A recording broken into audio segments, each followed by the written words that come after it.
Alright, let's make sure we are streaming everywhere that I want to stream. That is good. That is live. And that is live. And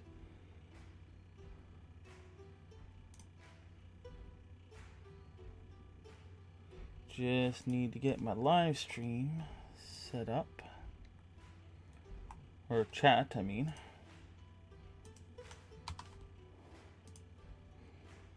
Don't think I need to worry about this one, to be honest. But it is what it is. Okay, I'm all set up. So, just to give a little bit of a preview of what I'm doing today. As I fix my mic and make a whole ton of noise I probably shouldn't make. I think my music is fine.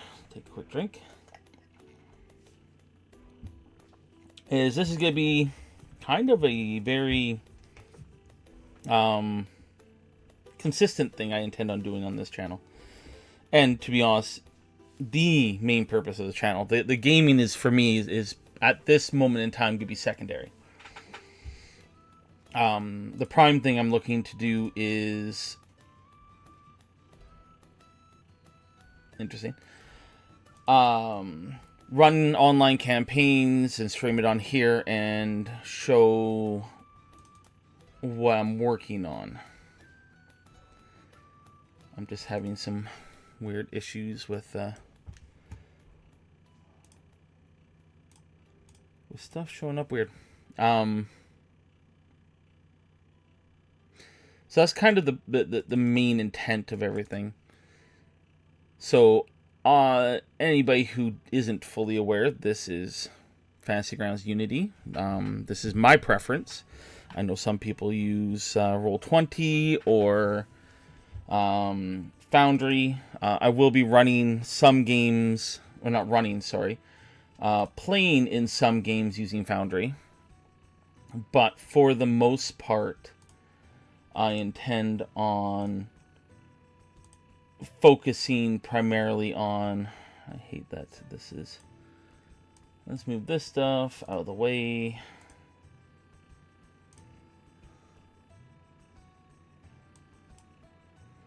Because I'm going to need this. I'm trying to figure out how to set up all my windows. Well, it is what it is.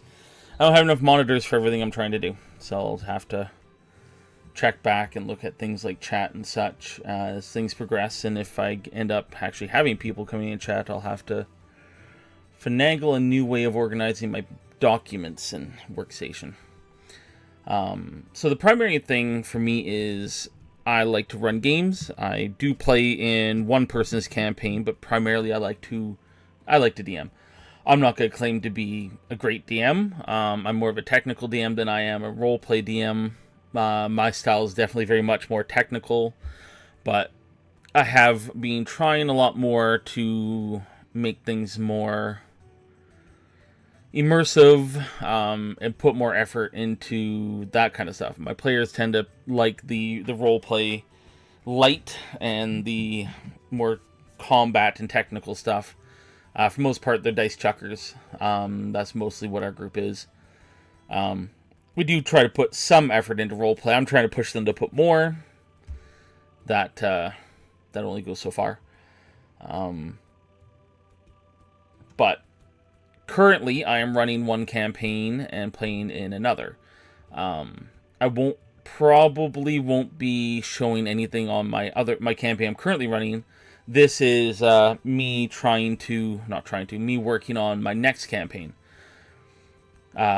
which is a second edition conversion of two first edition campaign adventure paths by Paizo, which is Carrion, Crown, and Tyrant's Grasp, which has some very connective tissue, but they're not a continuation of the same story. Carrion Crown, for me, I've run Carrion Crown before, to completion, and it really let me down in how it was fully implemented. I would say the first 3 books, and I guess the 5th book, are really fun, The fourth book is a massive, massive letdown. And the last book is just... It doesn't feel good. The last book just doesn't feel good. So I feel that if I were to combine Carrion Crown with this terrible ending with Tyrant's Grasp, which I haven't run before, but I'm familiar with it, as it is the last of the Paizo Adventure Pass for first edition, I feel like it continues the whole story and completes the story. I haven't figured out how I'm interconnecting them specifically. I've got some ideas and I think they'll work, but I haven't fully fleshed that one out. But I'm not there yet. So at present, I have finished my full conversion. So let's start at the beginning. This is a 0 to 20 campaign, which means I'm using the archetype rules for level 0. And then I'm doing all my conversions, and I've already got that mapped out in order to get the campaign to end at level 20 with the end of Tyrant's Grasp.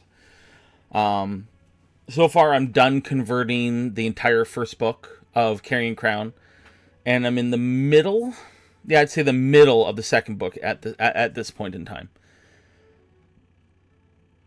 Though it is a conversion, it is not going to be obviously a 1-to-1 conversion, as I am combining 2 different campaigns and it's ending at 20, making it impossible to do a 1-1 conversion. Carrion Crown ends at level like 14 or 15, and Tyrant's Grasp ends at like 17. So even individually, you'd have to do a lot of finagling to get them to run full 20. So you actually have to do a lot of work no matter what you do. So again, I've got that all mapped out and figured out. I'm doing a lot of changes to the story because there are story elements I don't necessarily like or don't work with my party. And as much as I don't necessarily consider myself that great of a writer, I do think I do have ideas that can improve upon the limitations that Paizo puts on their writers, because you have to take into account that Paizo does have a set number of pages that can be dedicated to different things. They can only go into so much detail, so much explanation, so a lot of things do get cut. I don't have to cut anything. I can add whatever I want. I can make this campaign as long as I want. I could double XP requirements. I could half XP requirements. I could remove all combat. I can add, I can do what I want, so my ability to make changes is far more, not necessarily forgiving, but far easier than the original writers. I think overall, and the part of the reason I'm doing this conversion is that I really like the setting of Carrion Crown and the idea of Tyrant's Grasp. Again, I haven't run Tyrant's Grasp, I've only run Carrion Crown. I love the horror theme. Like, this is the picture of the book. So again, anybody watching this, if you haven't played Carrion Crown or Tyrant's Grasp and intend to on the future, this is going to be spoilers galore, because I'm literally going straight from the book and converting. Yes, there will be a lot of my own flair and such in there. I do utilize AI, so I utilize ChatGPT to help me get my ideas across in a more eloquent manner. Again, I'm not a professional writer. I wouldn't claim to be a professional writer. I have ideas. I think in some ways I have fantastic ideas. And using an AI program to help me get those ideas across better is nice. Plus, again, I like to build for my players. My players enjoy narrative. My players enjoy immersion. Again, in order to have those things in a campaign, it takes up pages. Narrative is not something Paizo does well, simply because they don't have the pages to do it. They do the best they can with the limitations they have. I don't have those limitations, so a lot of the time I will take what they say, add any additional details I want, and then try to improve on it. Images as well. There's a lot of times where they don't put images for things. So again, I use ChatGPT to help me create images for various characters and various things. Let's see. That's the character of my own creation. Benjamin Collar. That's not a good example. Let's go to the first book. Father Grimborough. Here we go. I guess I could pop up the PDF.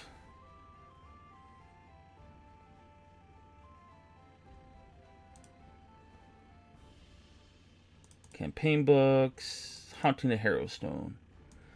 Okay, this is the Haunting of Harrowstone. You guys get to look at my links up above. Nope, no naughty links. Sorry. Okay,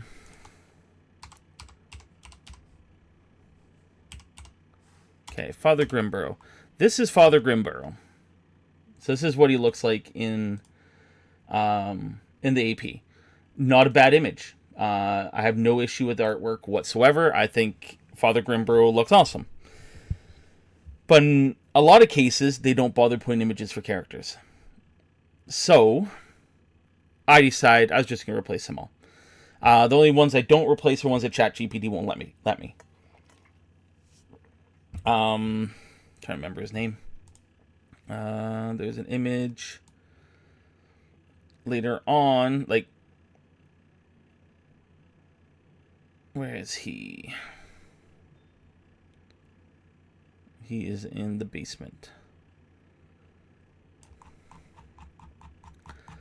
So there is a character that, this for example, Gertis Vorch. ChatGPT will not let me make a headless enemy. Period. You can't make somebody who's headless. So I have to retain this image. But then there's things that they don't put any images in at all. And you actually have to kind of figure your own thing. Morning Maiden. So in a lot of cases, I just decided to just use, like, this is the, I'm guessing this is supposed to be the final boss, but there's really no great image for him. They only give you one image for the council, so Hearthmount is only one of the council members that gets an image. None of the others do. There's no image. Oh, never mind. I guess they give an image for Shanda as well. But they don't give images for a lot of other characters. So in order to maintain some level of consistency in some regards, I just decided to AI them all. So anything that doesn't have an image, I just create my plus new NPC. So Abisai Voik is an NPC of my own creation for book 1, who will carry on into later books. So actually, let's go to Father Grimborough. This is the image I decided to make for Father Grimborough. I know the ears are a bit too pointed, but part of his description is actually that he has pointed ears, kind of insinuating that he has an elven ancestry somewhere. They're a little bit too pointed, but the rest of the image was too cool to really mess around with, so I didn't bother.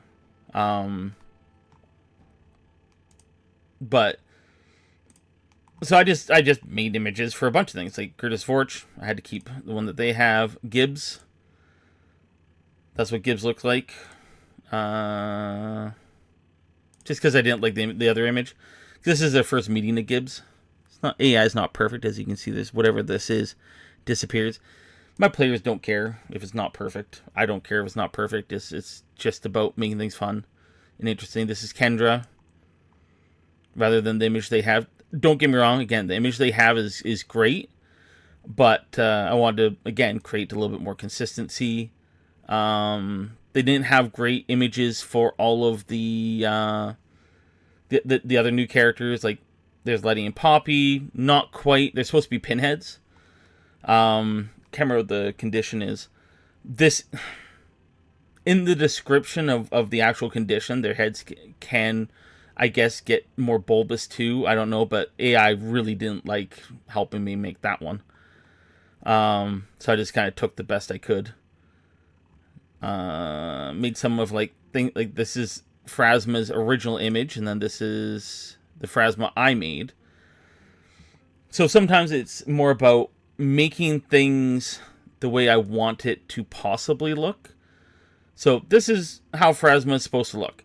I had AI generate an image of Phrasma using the more gothic looking Uslav and made into a painting you might find within an Ustalav cathedral. So this is the depiction of Pharasma as rendered in a Ustalavian church of Pharasma, rather than,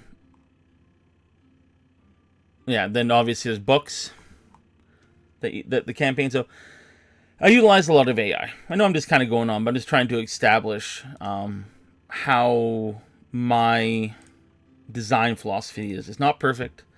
Like I said, I'm just kind of doing this conversion.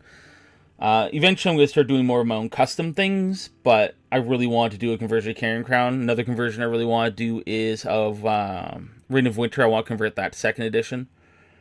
I want to run more 2nd edition campaigns out of the box. Like I'm running Age of Ashes right now. That's one I'd like to revisit in the future at some point. And try to actually fix a lot of the problems with Age of Ashes. Fix all the balance problems. Increase some of the elements that are not part of Age of Ashes. I'm not going to go into detail because I don't want to spoil that one too. Because I'm giving the warning. But Age of Ashes has some problems. I think it's got decent bones. But it is definitely not a very... It's not a well-written story, and I feel like they cheaped out on a lot of things. And the fact that it was built before they even had the 2nd edition rule set complete is also a bit of a problem, in my opinion. That's something I wasn't a big fan of. Just checking chat to make sure there's nothing on. Okay. So, for the next 2 hours, this is what I'm going to do. I'm going to actually start working on this campaign and talking about things I'm doing, why I'm doing it. If there's anybody who ends up coming in here and wanting to chat, more than happy to. I remember what I was working on, and I just don't know if that's what I want to work on right now. Actually, I think I need to. Okay, let's see where I'm at. No point going to categories because I don't use categories. Leopard stat, theft at Leopard University.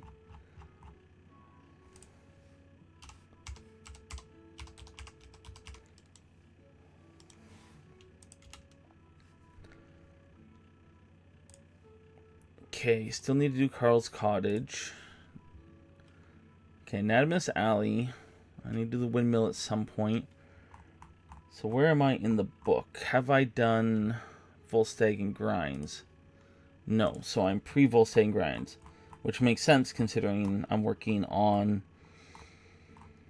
their discovery of Volstagg and Grinds. So, have I worked on... I think I've only done Hergstag. No, I haven't done... Have I done Hergstag?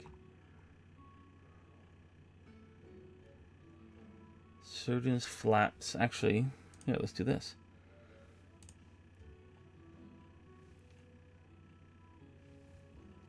Where am I? Book 2 encounters. Hergstag. I've not done Hergstag yet. I'm still at the Abandoned Boneyard. Okay, so where I left off was we just finished the Abandoned Boneyard, and they have the tools, and they need to find where the tools come from. This one, I'm having a problem with trying to figure out how I want to do it. So, Surgeon's Flats and Anatomus Alley are part of the same thing. I may just consolidate these two into the theft, or into the finding of the owners of the tools. Yeah. Yeah, that's where I'm in the book. The clues and deductions. I want this to be a skill challenge. It's not worth any XP. I run milestone for most of my campaigns. The only benefit of searching everywhere is to gain more treasure. Or making things easy, usually. So, where was I here?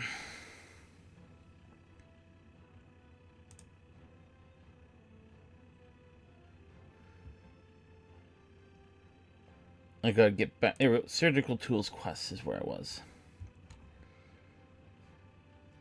So the issue here is, how do you make it an engaging skill challenge, while also including narrative, including some kind of role play?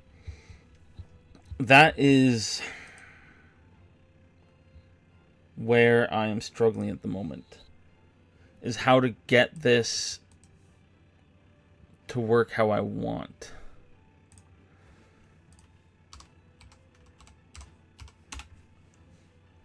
Let's see, leopard stat. I just need to check to see.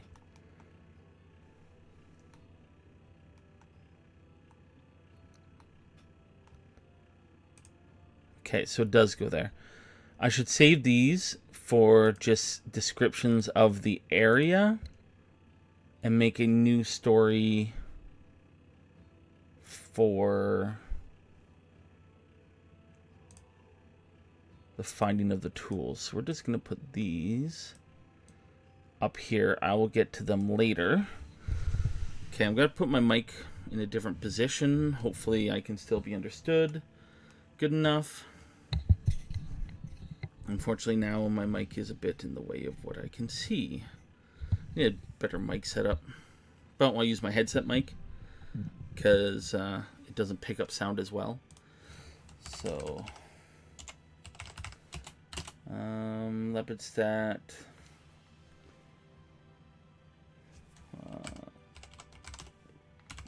Switching his tools, investigation. Okay. That's what we want. So this is going to be what we're working on now. So what are the different elements that we need to find? So there's a bunch of questions that need to be answered. Where the tools are made. So that has to be the first one. Who made this set of tools? Who bought the tools? Who the auctioneer sold the tools to? Who purchased the tools from the shop? Which obviously brings you to where they're from. Now, I did do some AI stuff before to try to come up with a multi-phase system here. But it's using the victory point system, which doesn't really work.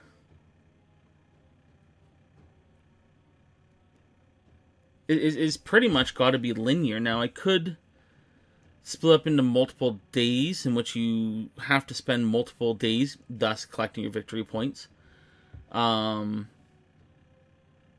track them down, because a lot of the campaign is based around downtime. But they do have a limited amount of time, and I don't want them having to blow a ton of time messing with this, because if I give them 2 weeks... So, where's the calendar here? So this is where the campaign starts. And this is leave for leopard stat. So I haven't set anything up time-wise. So I'm not bound by any amount of time. I was going to give them, say, 2 weeks. So, if you give them 3 days of free downtime, then 1 day... Oh, no, because there's a bunch of other stuff. Plus they have travel time. Could give them a month to get everything in order. That's probably more than they'll need. And I'm fine with that. I really am. I like, it's going to take them a week from... from Harrowstone, or not Harrowstone, Ravengrow, to get to leopard stat. So say they leave here, they arrive here. Now, why the dates are set the way they are is based on the book. Paizo has their own calendar system. And if you base it on when an AP is released, you can actually do direct math, because the Galarian calendar is actually based on our calendar in a lot of ways. so you can actually figure out what dates certain things are. So I give them a week to travel. They're going to be only level 2. They would have just hit level 2, so they're not going to have any kind of special travel time or travel stuff at that point. And if they do, good for them. So if I give them, say, 3 weeks, that's 21 days. So let's estimate. Say you give them 5 days to mess around, buy stuff, whatever. They have to do a bunch of discovering around town for whatever. Give them 2 days for that. Again, these are arbitrary numbers, just trying to piecemeal it all together. They're going to need, say, 3 days for Hergstag, because I think it's like 8 hours of travel each way. So we're already at 10. Let's say they need another 3 days for Morast. I might be reversing those, actually. I think it's Morast and then Hergstag. And then say another 3 days for Sanctuary. A couple more days for Investigation for Sanctuary. So we're at 18 days.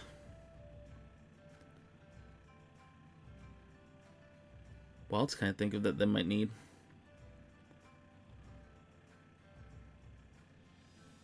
Yeah, I think 3 weeks should be enough. I really do. I think 3 weeks. So 1, 2, 3. Make the trial on a Monday. Okay. Trial of the Beast begins. 1, 2, 3, and we'll have it this one. Trial of the Beast ends. Verdict. So give them 4 days to do their trial. So now I feel like I don't need to worry. So how many days am I willing to allow them to have here? Because we still have another 3 extra days, plus they have a bunch of other extra stuff. I don't want them to spend a ton of time, but they need to collect VP. Should I make it another week? 4 weeks instead? Yeah. You know what? Let's do that.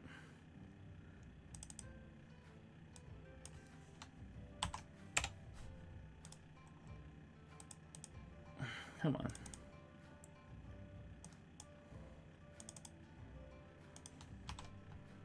Alright, Trial of the Beast begins. Delete event. Yes.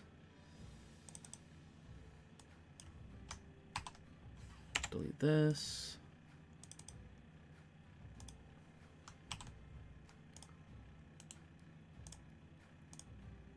And if they're sitting on their thumbs for a while, then whatever. I'm not that concerned. They can earn some income, do some retraining, whatever. Whatever floats their boat. They'll need a couple days to travel after this. Give them 3 days to do that. Yeah, I'll have to do the math of when I want to have the next book. Ooh, that's perfect, actually, having the 3rd book happening during Desnus. That is perfect, which I'll get into when I get to that book. So with that, I can do the VP system. Okay, so if I do the VP system, how do I want to do it? Okay, let's do this. Phase 1. Where the tools are made.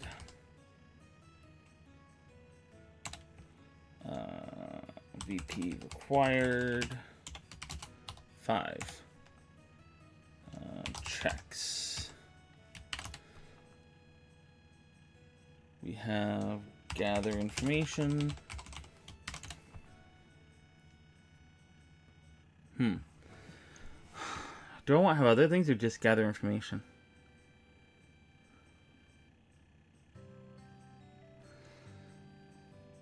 Do I want to include... No, I don't want to include lore on this one. So it's just going to be gather information. So they have to make 5 checks. Criticals are obviously worth 2. So that's going to be a minimum of... Oh, that'll take them 5 days. So maybe I should make it 3. 3. Numlock. 3. Okay.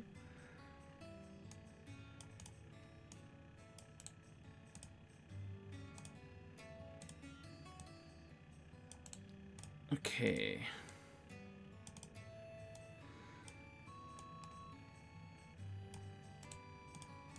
Build that. Checks. Gather information. DC. What difficulty class do I want? They will be level 2 at this time.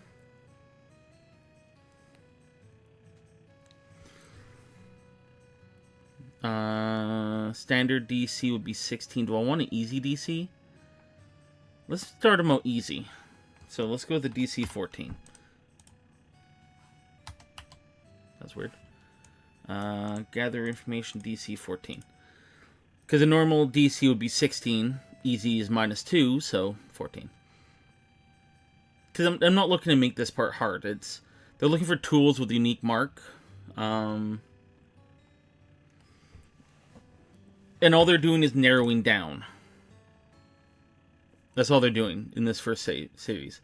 Is they're narrowing it down to...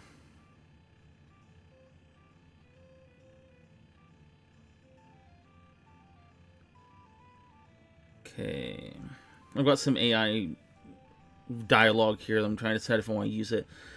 Surgeon's Flats is definitely the place to go for anything related to medical. Yeah, for medical tools. The artisans there are the best in the business. Okay, so that's the thing. So, after a few days of asking around the local shops and artisans, you come across a woman named Marta.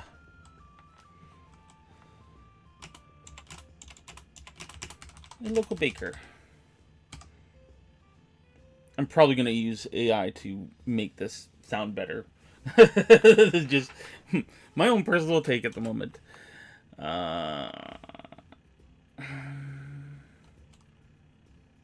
She says...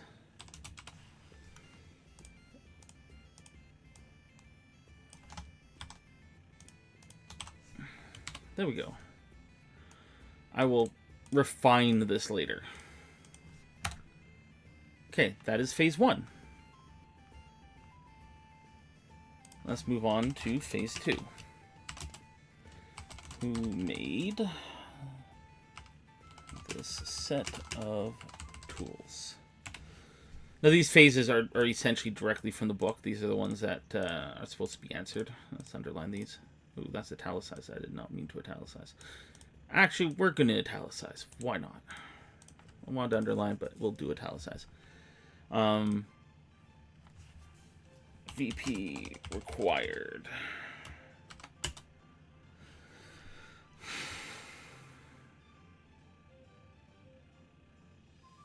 I'm just trying to decide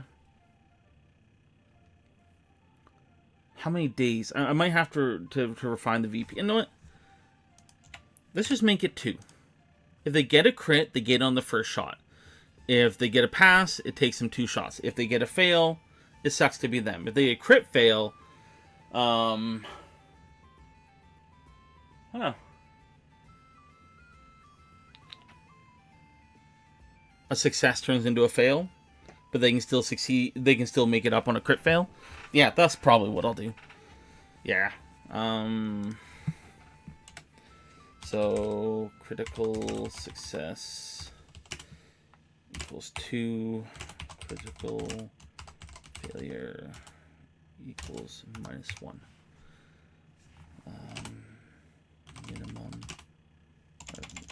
This is just from my notes, obviously, but not drop below 0.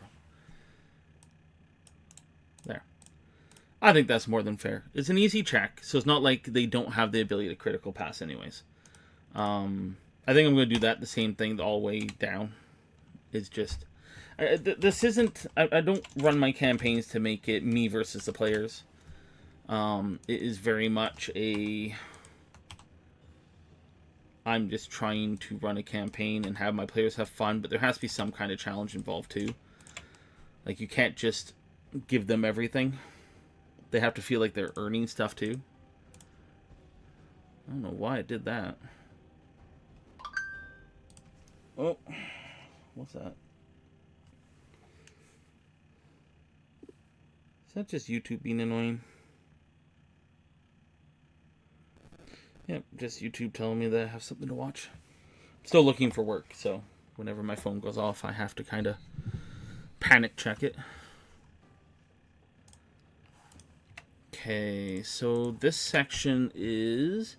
Players need to identify the specific artisan who made the surgical tools and surgeon slats. So again, it would be a gather...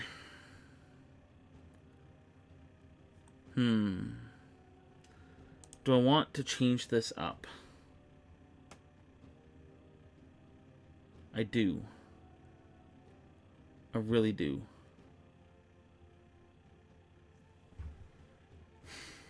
We're going to do... Still going to be diplomacy again.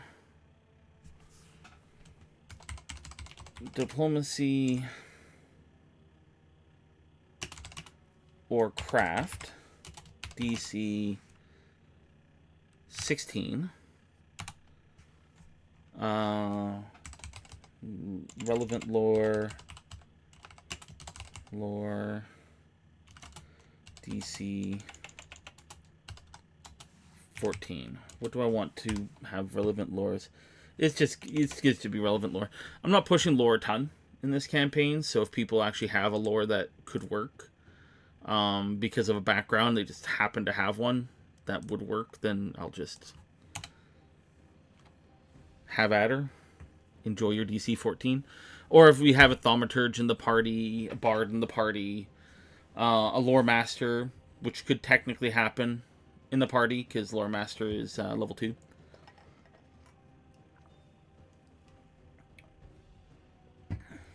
Okay. So, you ask around the surgeon's flats and come across an utterly craftsman. He takes the time to look over... I know I need to fix this. Look over the tools. And it says... those are fine tools indeed. I made them for a surgeon not too long ago, but you'll have to do better than just asking to get more information out of me. Show me no thing or two about craftsmanship. No. No.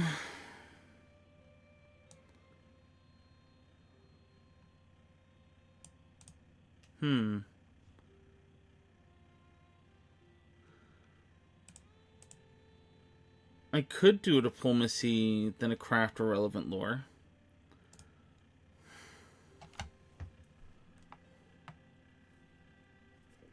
I could. No, we'll just leave it like this. I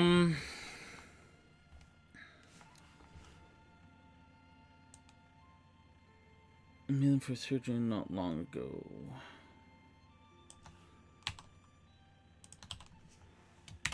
Okay, let's see if there's any more relevance in the book about this. Diplomacy check, in order to praise, identify the Raven symbol on the tools as a maker's mark. Okay, actually I'm going to change things. You ask for the surgeon's flat and are told that... No. How do I want to write this? Yes, run Surgeon's Flats. Asking around to the asking around. Asking the various shops and artisans about the, what is this, Raven Mark? About the Raven. Settle on the tools. Duels? Yeah, that works. Tools. You are eventually directed to Zabraslav Hora and Sons. This is right from the book. Don't criticize me on the name. Who have a workshop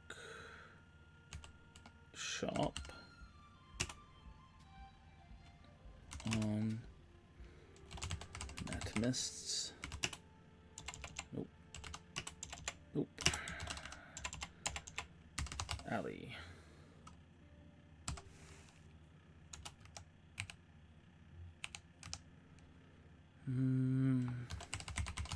At the shop, you meet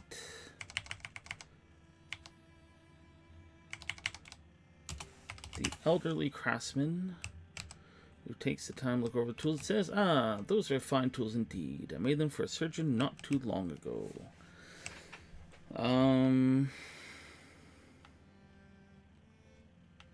Okay, so it is supposed to be 2 checks.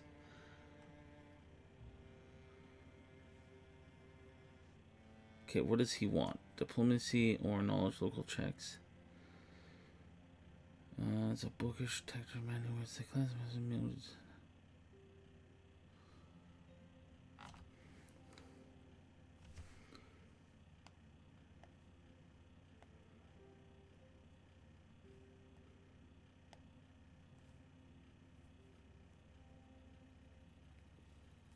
Okay. Phase 3 will be another gather information.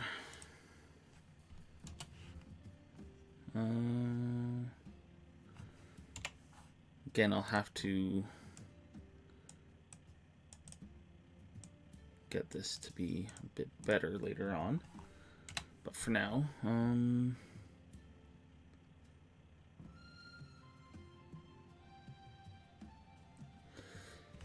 let's continue the dialogue. I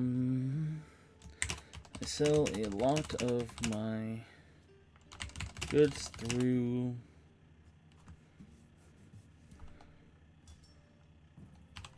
various tinkers and peddlers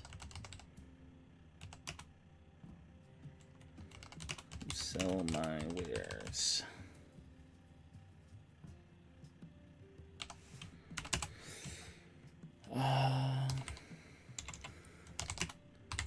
Fixes his thick spectacles and reaches under the counter for a ledger. Fingers through the pages.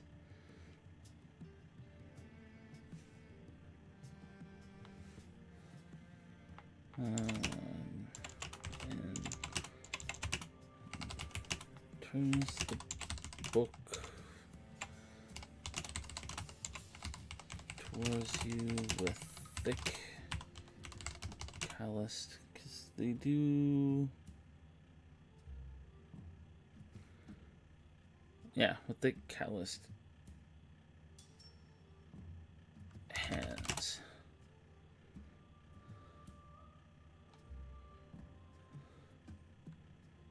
Nah. Towards you and points to a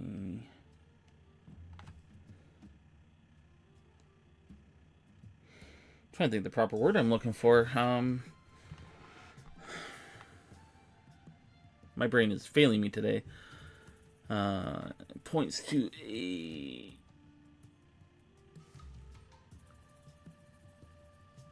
not an item in the ledger. Maybe an item in the ledger. Why is my brain failing me right now?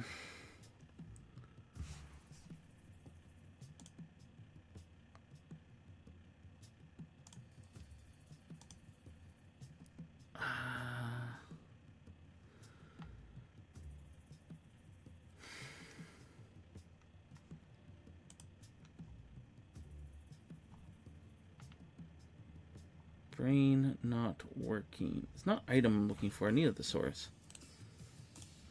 Okay.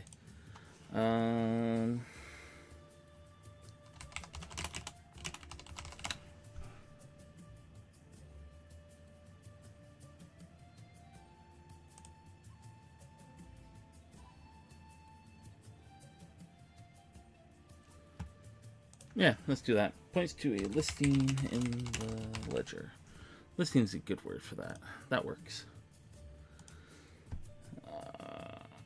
Let's go back to the book. This book has more info for me.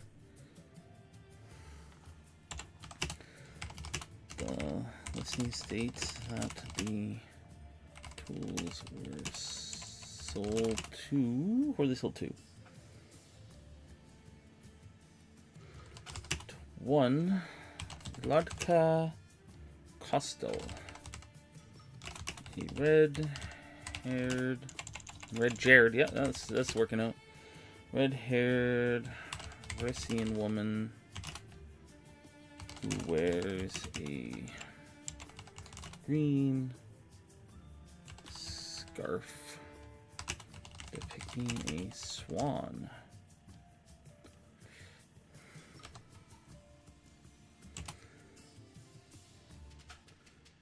Okay.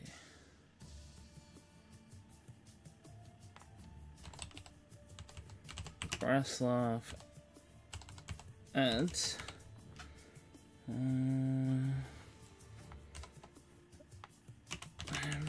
pretty sure she works for one of them auction houses, but I couldn't tell you which one. All right, I'm happy with that. Like I said, I'll end up making some changes later on. I'll run it through AI to clean up any spelling mistakes, any grammar mistakes. Maybe it'll have the word I'm thinking of. Phase. Like I said, I don't in any way, shape, or form claim to be a professional writer, nor am I attempting to be one. I just like running campaigns, and I have fun with it. Okay, who bought the tools? Is phase 3 of this?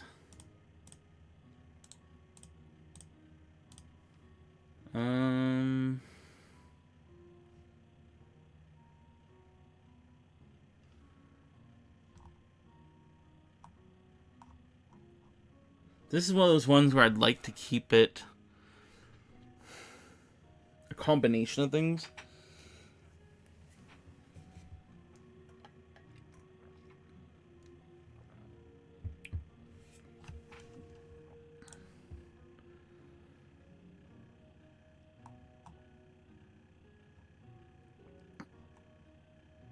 Yes, so it's who bought the tools. So that will be finding the auction house. So we're going to go back to this point here.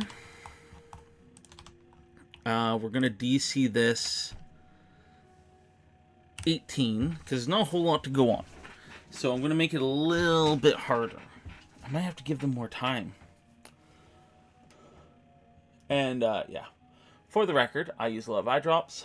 I have some issues with my eyes, and as such, I literally have hard plastic lenses that my body does not like, so my eyes dry out a lot. Some people get really concerned that I put in a lot of eye drops, and it's because my eyes do not create the tears they should, because they're too busy fighting what it thinks is a foreign object in the eyes, which, to be fair, they're hard discs of plastic. So, they kind of are.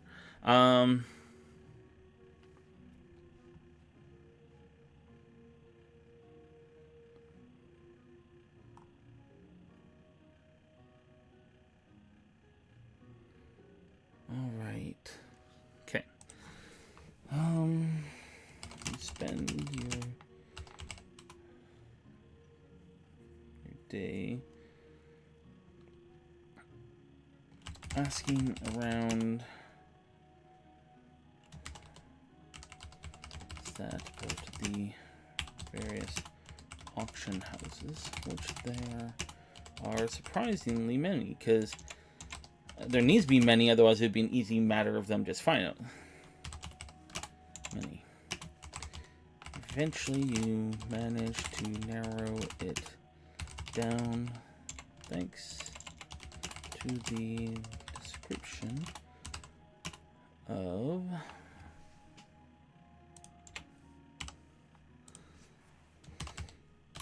Ms. I'll use the whole name. Otherwise it confuses my players if you start changing how you say their name. Vlad to Costal. Does it have a name?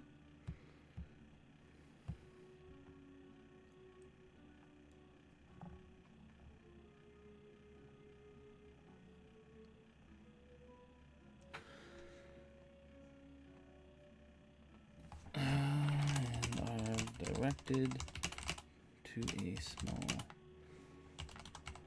auction house run by Polo Clud.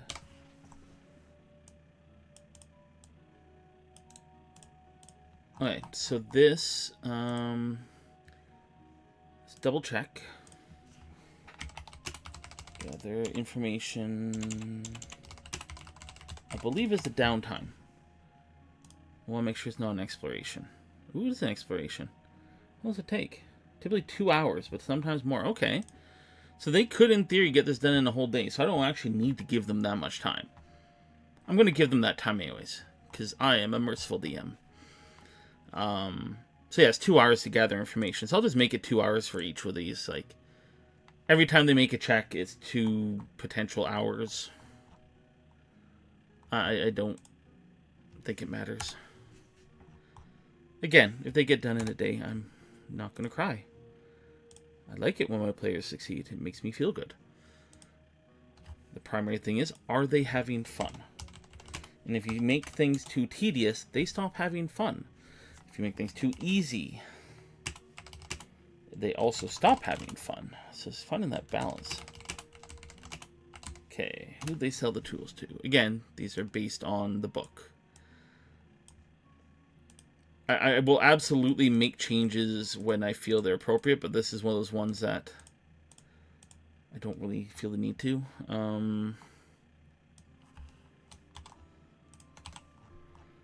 Again, checks. I want to do... What is the information on who the auction is? Okay. Like a customer remembers the buyer of the tools is wearing an unusual high hat case, so we're going to have diplomacy here. We could do deception.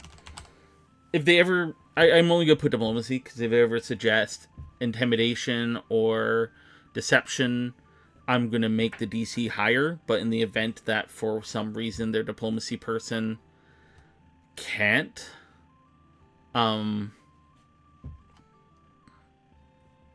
okay, just have a higher DC.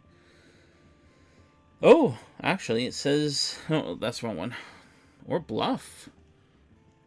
Okay. Or deception.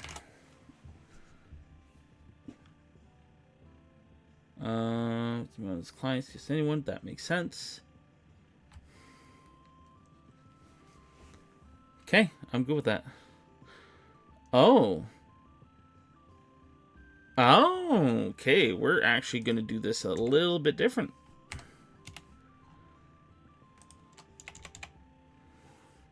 And it's going to be on the recommendations of the book, because I'm okay with using the book.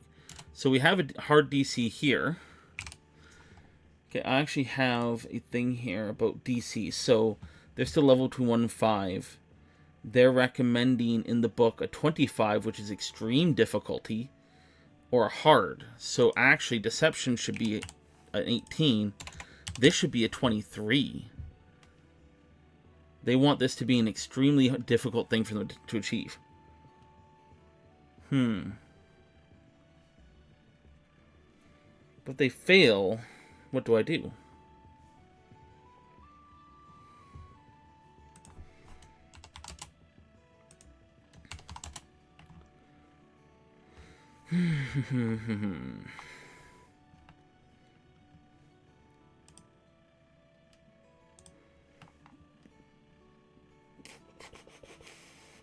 What do I do if they fail?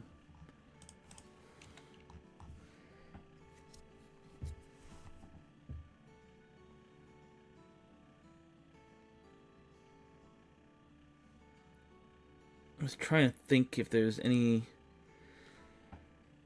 other info they could gather elsewhere that could allow them to maybe come back with more info.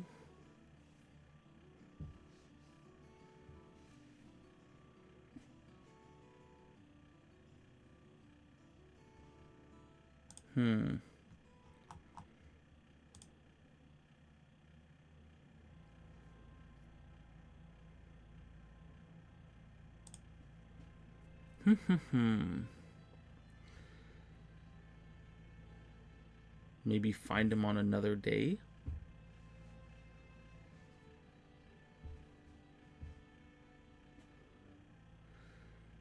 Maybe they find him grumpy.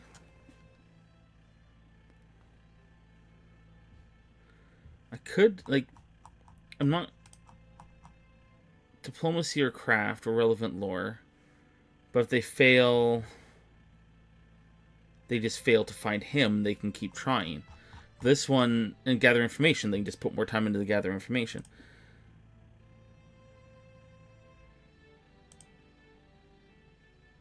But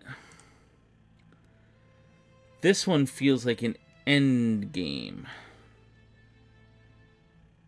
which might be okay. Like, maybe they fail, and then they have to wait till they get to Sanctuary to find the bleach, and then the bleach will lead them.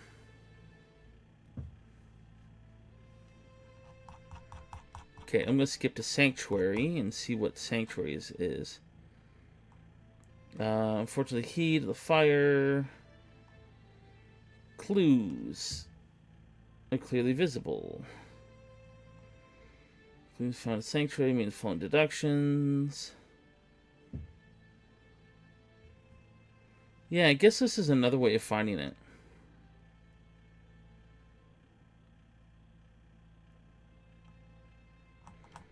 So maybe this is an endgame point. If they can't convince this man to give them the information, then it sucks to be them. They run into a dead end. And I guess they'll just have to wait for the bleach. Again, this is one of those points where you have to have something for the players to achieve, something for the players potentially lose. And you need to have a way for them to recover.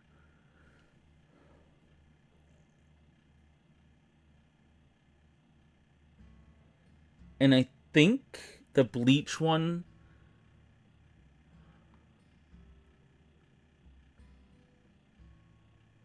might be easier. I might give them a bonus to the DC if they found the bleach on this one, and then if they've got the tools and based on the discovery, I might give them a bonus to that roll, so there is some synergy there.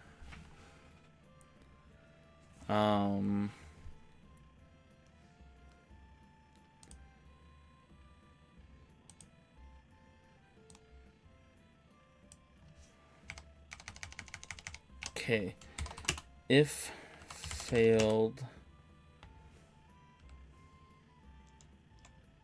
if they go below 0, they fail and cannot continue to pursue this part of the investigation.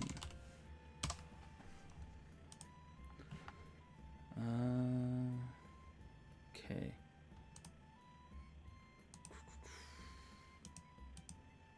We're gonna do this.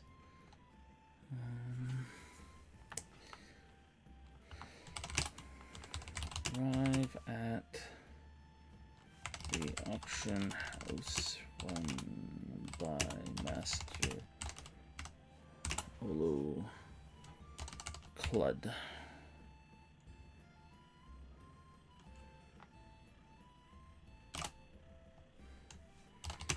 Appears to be a stuffy, pretentious man with a bald head, and I could make a picture for him. Hair above his ears. It's tempting.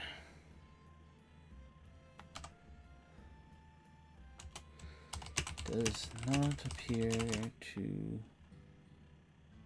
be coming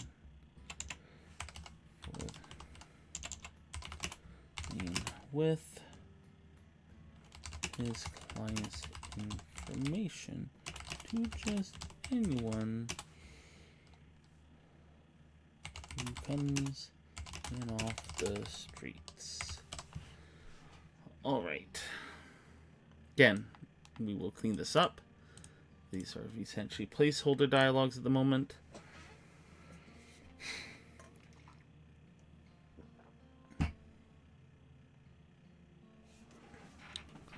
It's not even the last section, but the last section is easy. You can bribe him. It's pretty easy, actually. So I'm fine with that. It takes some convincing or manipulation. But although let's slip that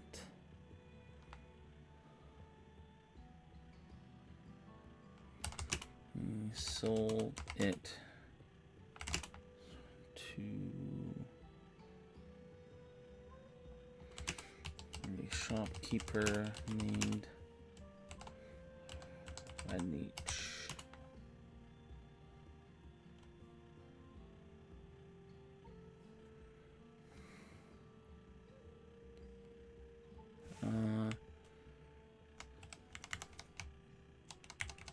To a treasury supply shop. Treasury supply shop. Whose owner is named Radnich.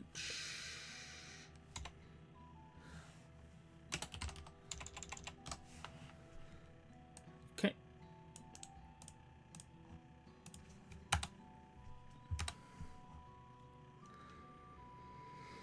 Okay, this one's going to be a little bit easier. This is going to be a two-step. It's going to have to be.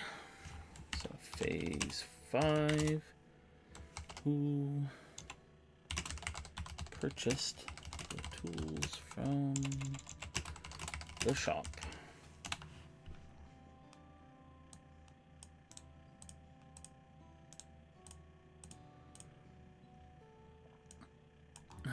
Again, we'll just grab the gather information, which I'm going to make easy.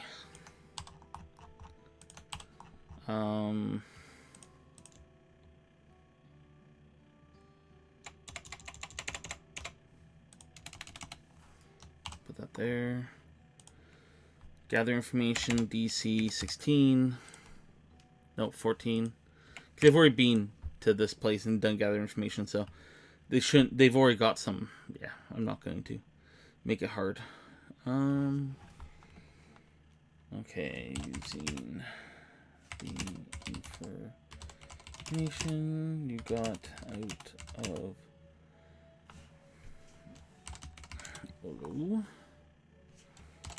flood. You ask around the now familiar shops and shopkeepers of the surgeon's flats.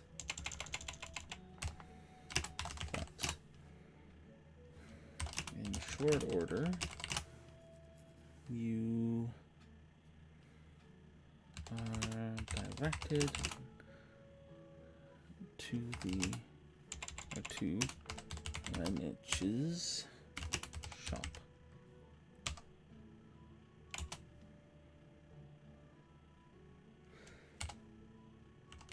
One entering.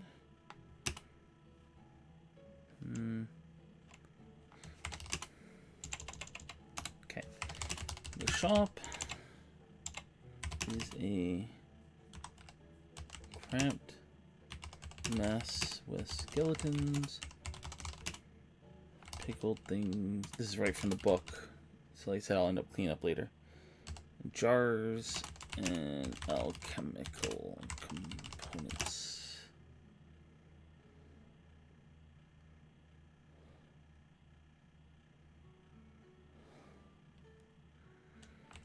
The niche immediately becomes standoffish when you ask about the tools. So I'm going to assume that's what they're there for, and then they can make diplomacy checks, because I just want to indicate to them that he is not going to give it up willingly.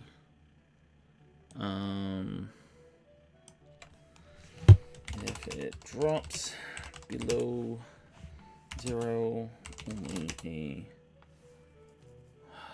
2 gold bribe. Gold bribe will loosen his tongue. At this point, 2 gold shouldn't be a big deal. Actually, I don't have one for earn income. Open them. Okay, P2E, earn income. How many days of wages do I want? They won't be expert in anything. 5 days wages?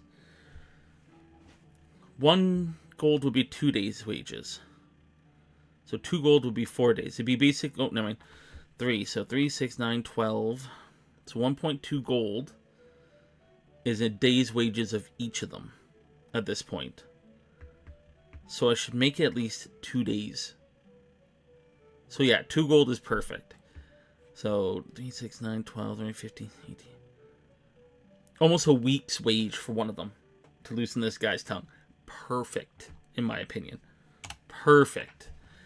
To them, that amount of gold isn't as big of a deal because they're adventurers, and 2 gold is, generally speaking, a drop in the bucket. And since they're going to have extra days anyways, it shouldn't be a problem.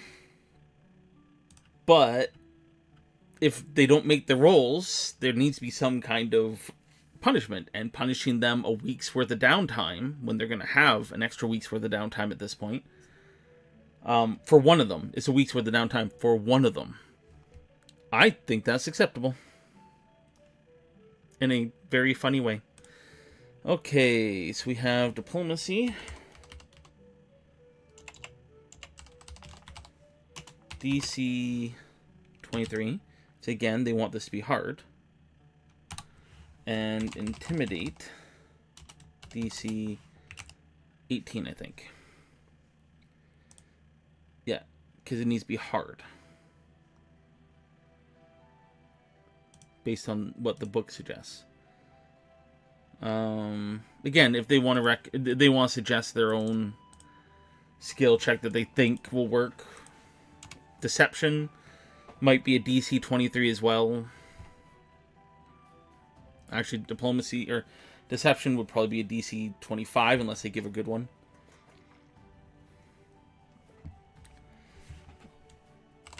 You manage to pry out the information you are looking for.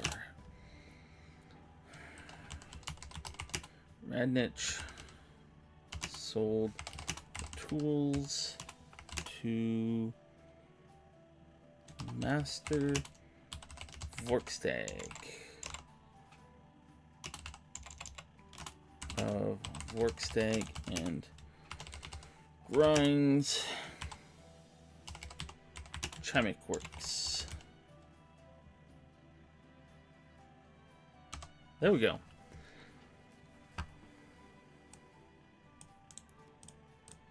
I'm honestly happy with that. I really am. I was struggling with this the last time I did it, and for some reason, this came much smoother. I should stream my shit more often. One moment.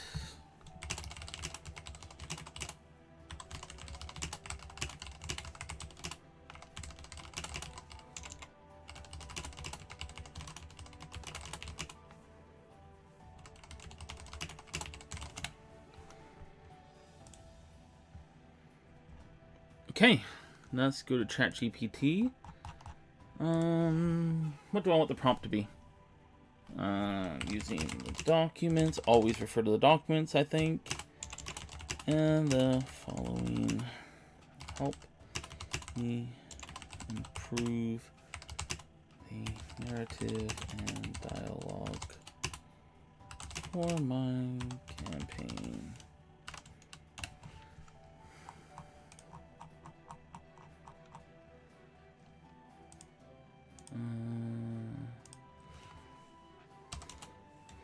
The following is based on the players looking for the owner of the surgeon's tools, and this first part is them asking around the bits that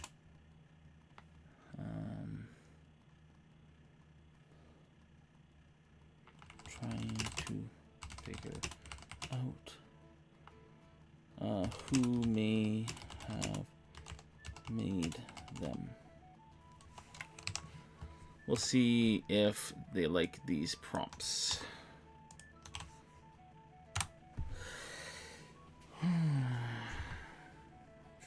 Here's an enhanced version. A few hours.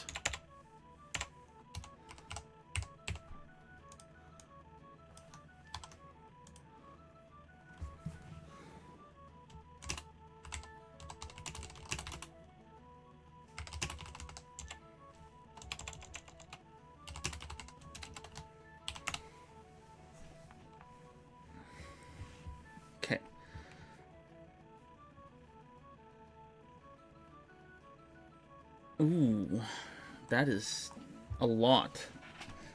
Huh. I could make this far more expansive based on this. So mine is just what you see here. Its suggestion is this. After several hours of combing through the bustling streets of Lepidstadt, speaking with shopkeepers and artisans alike, you begin to feel the weight of the search pressing down on you. The city hums with activity, blacksmiths hammering away, merchants hawking their wares, and apprentices scurrying through the narrow alleys. Yet no one seems to have the information you need. Just as the sun begins to dip lower in the sky, casting long shadows across the cobblestones, you follow the scent of freshly baked bread to a quaint little bakery nestled between two larger buildings.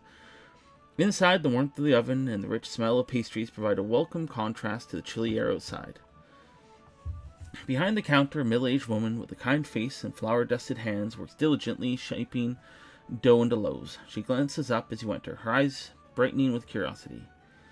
"You look like you've been on your feet all day," she remarks with a warm smile. "What brings you to my little corner of the city?" Then, obviously, they explain the surgeon's tools. The response: "As you explain your search for the maker of the surgical tools," Marta's expression shifts to one of recognition. She listens attentively, nodding as you speak. "Surgeon's Flats, that's where you need to go," she says with a knowing nod.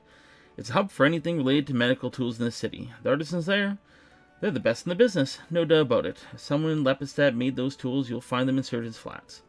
She leans in slightly, lowering her voice as if sharing a secret. "But be prepared, those artisans are as sharp as their blades. They don't suffer fools lightly. You'll need more than just a curious mind to get what you're looking for." I like it. But is it too much? Is it too much? And again, why would they go into a bakery? And the Surgeon's Flat's so well known. But the book assumes that they have no idea. I'm okay with that. I think I like it though. It gives more care. Like, again, I like the narrative. I like the storytelling. I like the immersion. What I wrote is perfectly fine. Perfectly acceptable. Nothing wrong with it. Given the information, move on. But this gives Lepidstadt character. It gives the players something to feel like they're part of the city, they're part of the story. It's a lot of narrative, but it makes them feel like they're gaining the attention. They're putting the time in. We're gonna use it. All right. Going to the investments, your steps ahead, just being okay. This is good. Move that. You don't need the scene. They're going to be wondering why they're going into a bakery, but they're searching everywhere.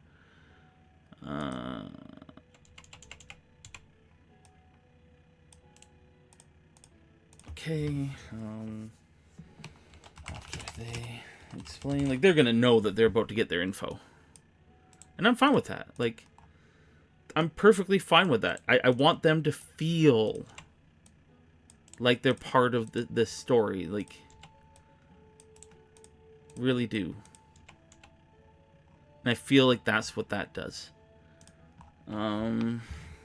Continue to continuing to the next section of the story. Okay, let's copy what we did before. Following improves narrative dialogue from my campaigns was based on the player. What are they looking for? They are still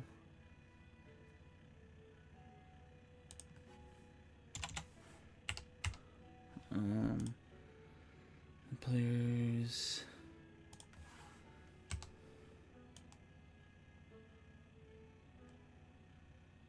Okay. There's searching around the surgeon's flats.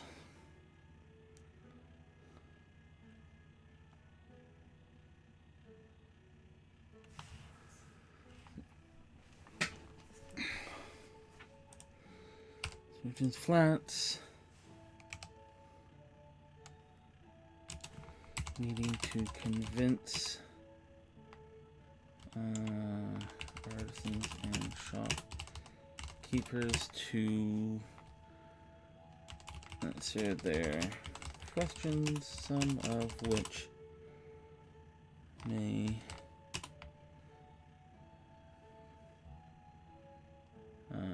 wish to discuss the craft before answering. The players will need to make 2 consecutive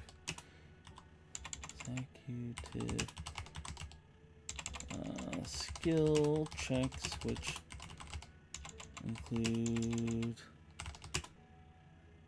a combination of diplomacy, crafting, and or relevant lore.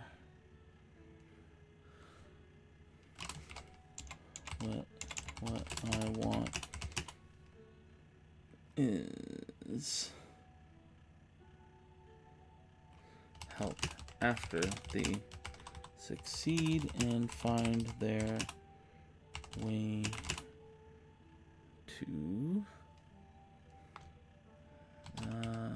the Braslav and Sons.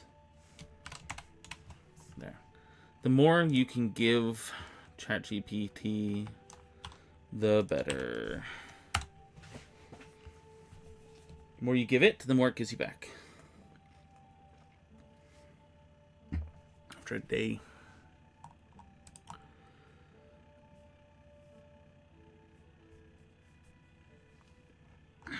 I can change that.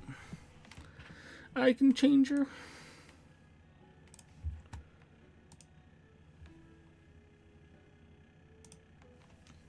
Alright.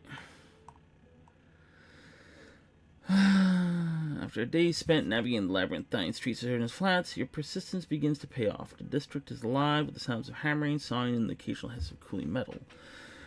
Artisans and shopkeepers alike eye you warily as you inquire about the raven symbol etched onto the tools. Some are more forthcoming than others, but many seem reluctant to speak, preferring instead to boast about their craft or steer the conversation towards their latest creations.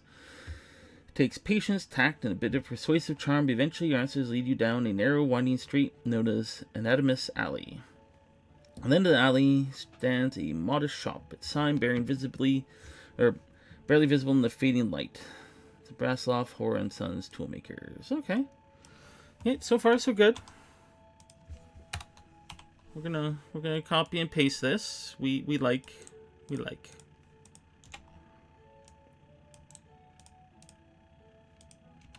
Okay, let's see if we want to continue. Well, I see somebody's chatting in my chat who's guaranteeing something that they may not realize.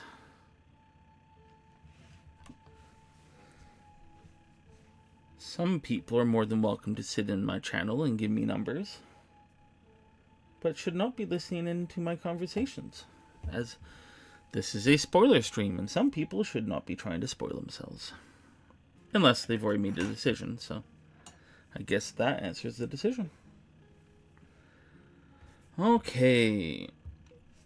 The door creaks as you push it open, revealing a cluttered workshop filled with the scent of oiled leather and freshly polished steel. The walls are lined with meticulously arranged tools of every shape and size, each gleaming in the dim light. Behind the counter stands an elderly man, his back slightly hunched from years of labor, but his eyes are sharp behind thick spectacles. He looks up from his work as you approach, his gaze briefly flicking to the tools you carry. Alright. We're liking the scene. We're liking it. Setting a tone. We like tone.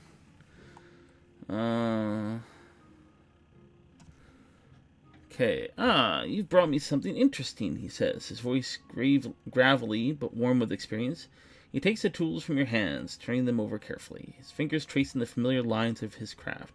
Yes, these are fine tools indeed, my handiwork without a doubt.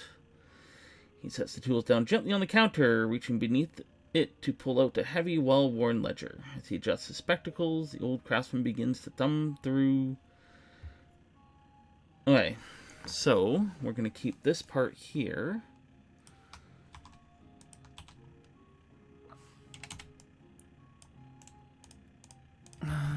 After the players explain what they want, because you always want to give the players a chance to get into the story. Alright, he sets the tools down gently on the counter, reaching beneath it to pull out a heavy, well-worn ledger. As he adjusts his spectacles, the old craftsman begins to thumb through the pages, each one filled with neat, precise handwriting. I sell a lot of my goods through various tinkers and peddlers, you know, he continues almost as if speaking to himself. Another feeling. Keeps the business flowing, and there's always demand for quality work. Finally, he finds the entry he's looking for. With a satisfied nod, he turns the ledger towards you, pointing to a line of text with a gnarled finger. Ooh, I like that.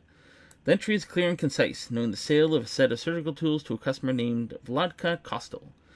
Here it is, he says, tapping the page. These were sold to a woman by the name of Vladka Kostel, red-haired Russian, wears a green scarf with a swan on it. Distinctive, that one. If memory serves, she works for one of the auction houses, but I couldn't tell you which one. Never had much need for their services myself.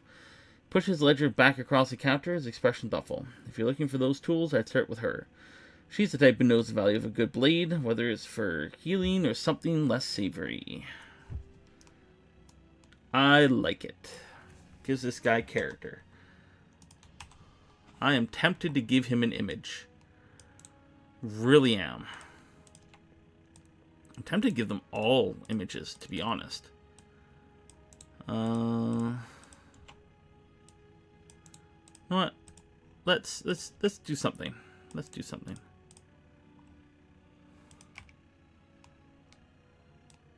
I don't need my original stuff now.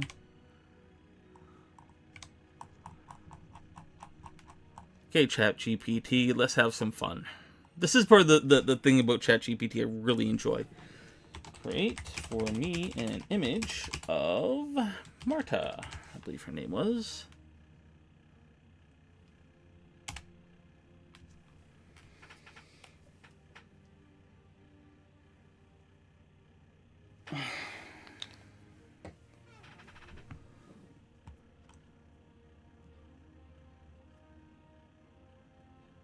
You know what? I like it. We're going with this. There we go. We have Marta.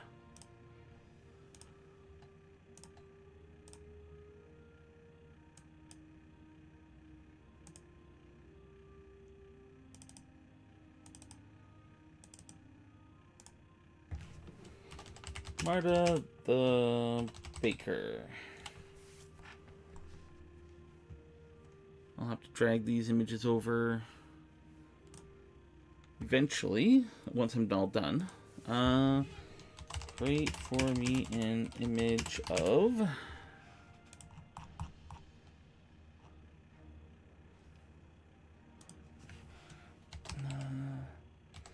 Verzaz Hora.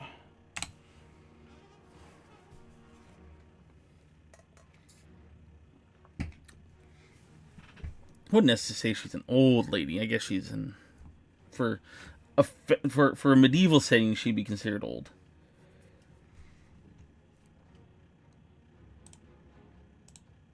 No, we like this. This isn't quite what I pictured in my head, but we like it. We like this one too. There we go.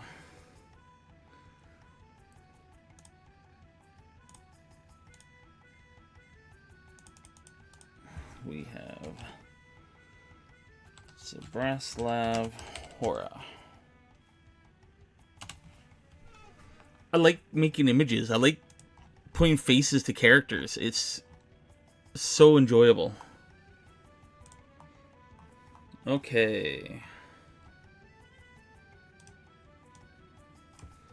Continuing on to the next section. Who bought the tools? Okay, I need to copy the previous one because it's pretty much no different.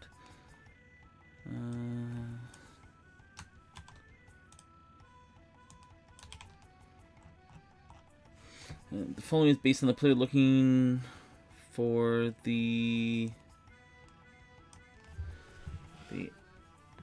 auction house.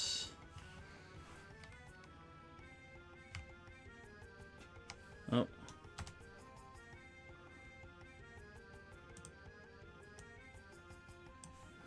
This part is them trying to find the auction house. Shoot. Might help if I actually copy and pasted what I have. Not be an idiot. There we go. Okay. The day stretches on as you weave through the crowd to reach Lebstead. The sun hanging low in the sky because it's Lebstead and the sun never stays up apparently. In the sky as the city bustles with its usual energy. The sound of haggling merchants, clattering carts, and lively conversation fills the air, a constant reminder of the city's vibrant commerce. But your focus is singular, asking anyone who will listen about the auction house that dot the city like hidden treasures. It quickly becomes clear that Lebstead has no shortage of auction houses, each with its own reputation and specialties. The sheer number of them is daunting, and for a time it seems that each lead you follow ends in another dead end or vague suggestion. Yet you persist, describing the red-haired Rissian woman with the green swan-embroidered scarf to every shopkeeper, merchant, and passerby who seems willing to talk. As afternoon begins to wane, your perseverance finally pays off. An elderly vendor selling trinkets from a small cart squints at you as you describe Vladka Kostel, one more time. His eyes light up with recognition, and he snatches his grizzled chin thoughtfully. Ah, I know the one you're talking about. Red hair, green scarf with a swan, right? That sounds like Vladka. She's been seen around that small auction house over on Cinder Street.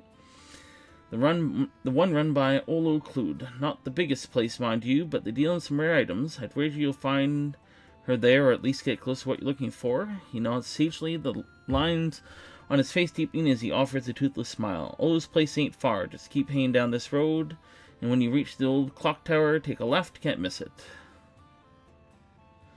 Following the vendor's direction, you find yourself in front of a modest building tucked away on a quieter street. The sign above the door reads, Cluds, Curiosities, and Auctions. Its faded letters barely visible beneath layers of dust. The building seems unassuming, but as you step inside, that mysterious quiet, almost reverent, as if the room itself holds secrets waiting to be uncovered. Cool. I like that. I do. I think that's actually pretty nice. It gives a lot more atmosphere, which again is really what I want.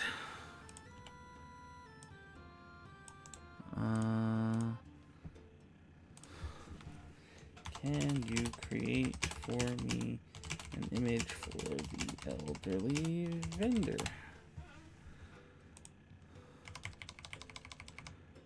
Just why not?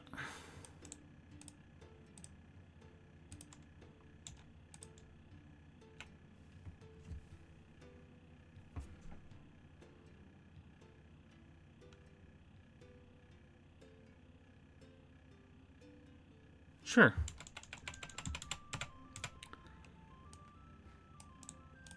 Again, not quite what I have in my head, but again, these are throwaway images.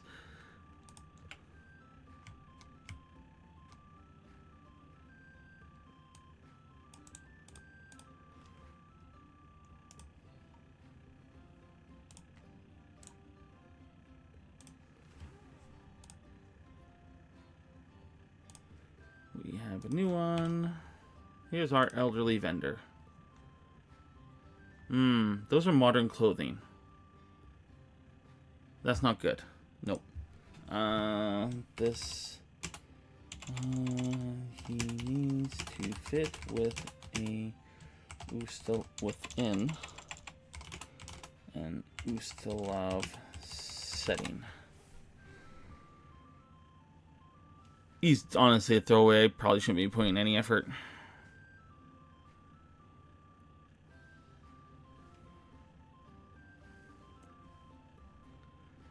Though, I like that one a lot. Those boxes are a little bit too modern looking, but it's something that could easily be made. I don't have an issue with anything else I see. He's got the right number of fingers. Sure, yeah. Nope, don't save. Don't need it. Here we go. Here's our elderly vendor. I don't see any major issues with it. Again, nothing has to be perfect. These are throwaways. They're just here to add a little bit more atmosphere. Elderly vendor.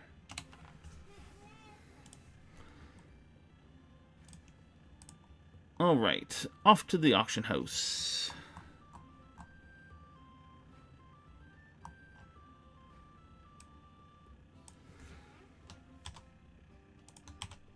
Okay, this one is based on the player looking for the owner of the surgeon's tools, and this part is them asking, or them meeting with Olo Clud, who is not keen on giving up the information. The players will need to use diplomacy to convince him, or deception to make him slip up. This is after they succeed at either one.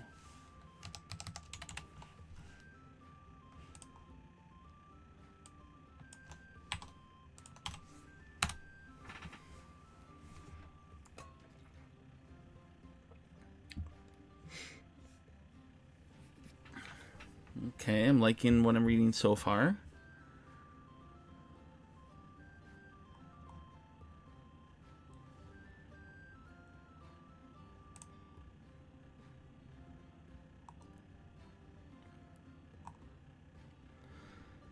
Oh.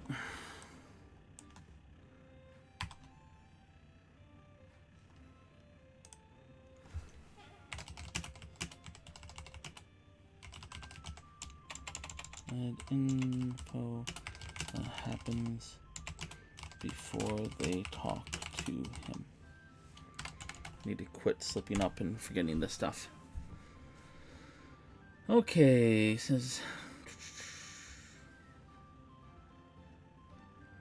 Auction House of Master Olu Klud stands nestled between two taller buildings. Exterior unassuming save for the polished brass plaque bearing his name. They already described it. It's actually fine. You described the place previously as follows.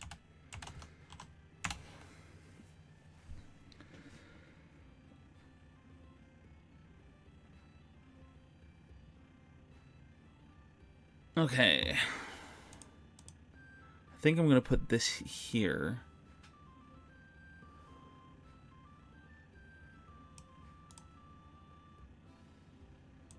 Yeah, I'm going to remove this section here and put it here. Alright, following the vendor's directions, you soon find yourself in front of a modest building tucked away on a quieter street. The sign above the door reads, Klud's Curiosities and Auctions. Faded letters barely visible beneath a layer of dust, suggesting a place where time itself seems to have slowed. Building exterior is unassuming, almost forgettable, but as you step inside, the atmosphere changes. The interior is quiet, almost reverent, with rows of display cases housing various curios and artifacts, each meticulously arranged. They are thick with the scent of aged wood and old parchment. Testament to the many years the auction house has seen. The room is dimly lit, with soft light filtering through the dusty windows, casting long shadows that dance across the floor. The ticking of a grandfather clock in the corner is the only sound adding to the room's air of restrained opulence. At the far end of the room, seated behind a grand mahogany desk, is Olu Klud. His appearance strikes you immediately. He carries himself with an air of self-importance, his back straight, his nose slightly upturned, so as he's perpetually stiffening the air for anything less than refined. His bald head gleams under the dim lighting, with tufts of graying hair clinging above his ears, framing a face set in an expression of thinly veiled disdain. Oh, I like him already. Okay, this is the pre-stuff, so we're going to keep it.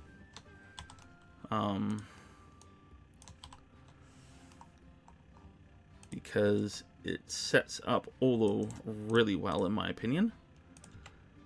I want them to not like this guy. Because why should you?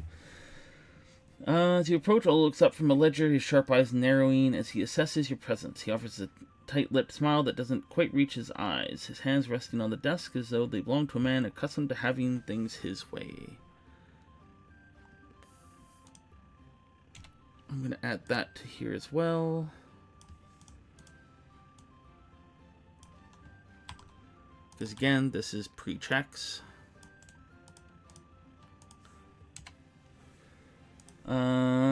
Welcome to Klud's Curiosities and Auctions, he begins, his voice smooth but laced with condescension.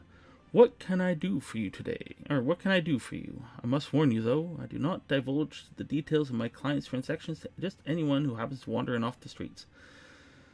Don't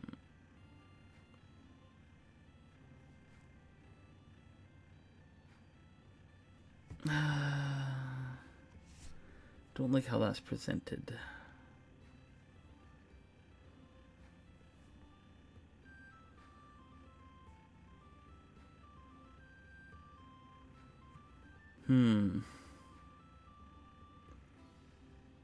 Okay.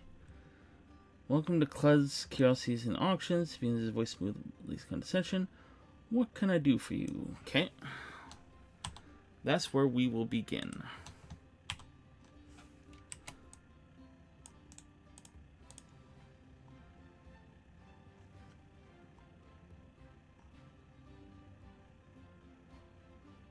Oh, cool. We can do it. Hey, after the fact, it seems you're more persistent than I gave you credit for, Olu admits grudgingly. A hint of irritation creeping into his voice. Very well. Perhaps there was a transaction that fits your description. The tools you ask about, they were sold to a Churgy supply shop. The owner is one Radnich. He leans back slightly, crossing his arms as if trying to regain some semblance of control. But I assure you, this is as far as my knowledge extends. Radnich runs his business with a certain discretion. Much like myself, I'd suggest you tread carefully. He's not one to appreciate prying eyes.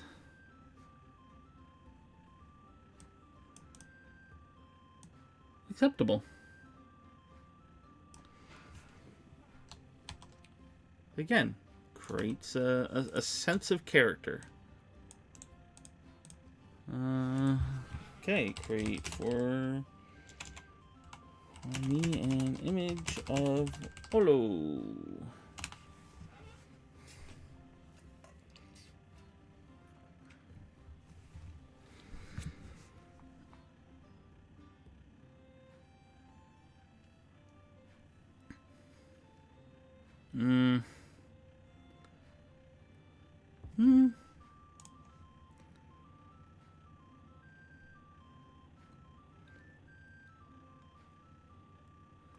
No.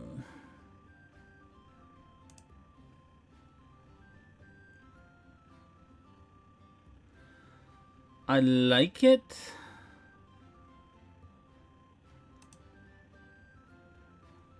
Again, it's a throwaway.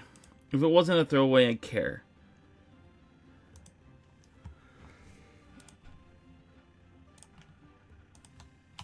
Like, there's a lot wrong with this image. Like, this guy back here, I don't know what's going on with him. And it looks like there's almost another person right here. I don't know why he needs to have his name right here. ChatGPT is terrible at using words, but they love putting words in things. Yeah, it's acceptable. Again, it's just a throwaway. Nobody's going to be looking too hard into it. It's just to create character. I'm not an artist, so it's not like I'm going to do it myself. Heck, I'm not going to claim to be a writer, let alone an artist.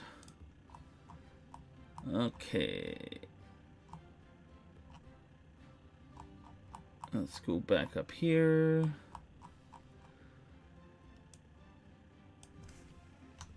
Let's do the next section now.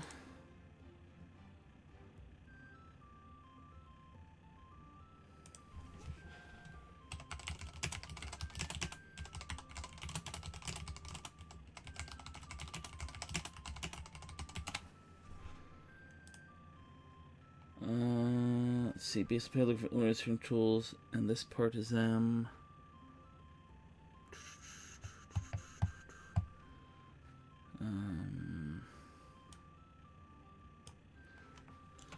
It's them searching for the location of Radnich's shop.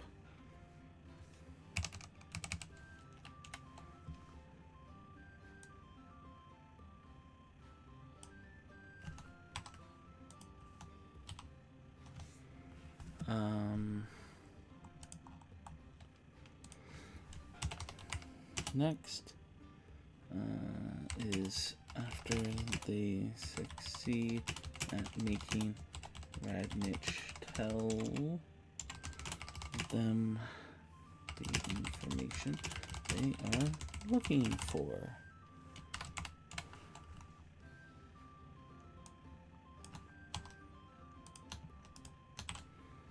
Okay, ChatGPT, let's see how you handle that.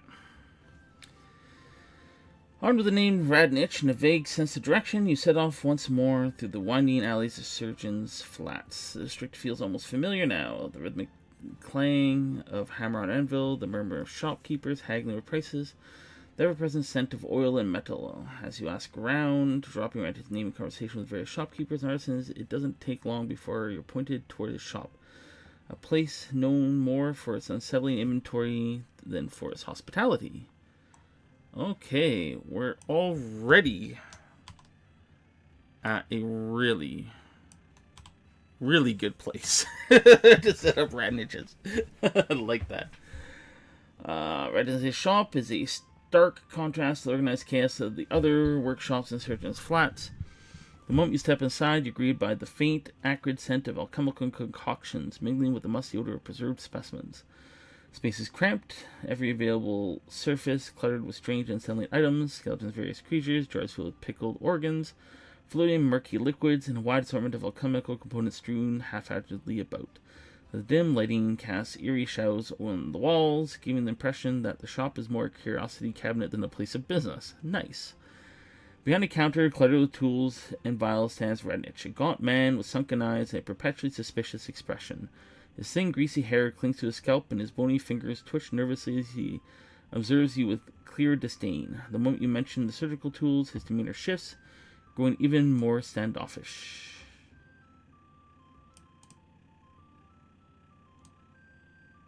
Okay. We're going to do this part, because this part is good.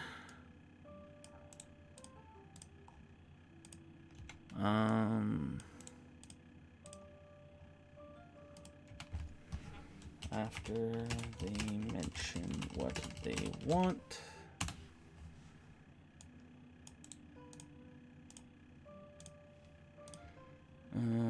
The moment you mention the circle tools, his demeanor shifts from growing even more standoffish.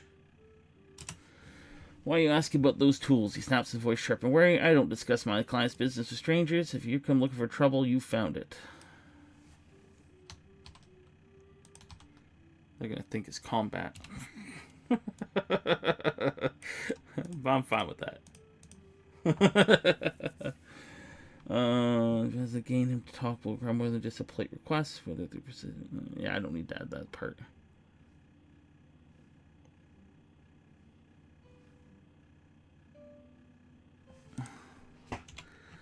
Okay, they make their checks. After some change where every word feels about wills, you finally manage to break through its fences. No. Alright. I sold the tools, but I didn't keep them. They're purchased by Master Vorkstag. Vorkstag grants time works. That's all I know, and that's all you're getting from me. Now get out before I change my mind. Review, the name Vorkstag lingers in the air like a dark omen, but you've gained what you came for. The connection between the tools and Vorkstag grinds time is now clear, and the next step in your investigation awaits. Yes, because that also creates a finality, which I need to have. I need them to know that this part of their investigation is over. And that last section does a good job. Okay. I like it. I like it a lot. Like, it took what I had and just made it better. Ooh, crap. Crap.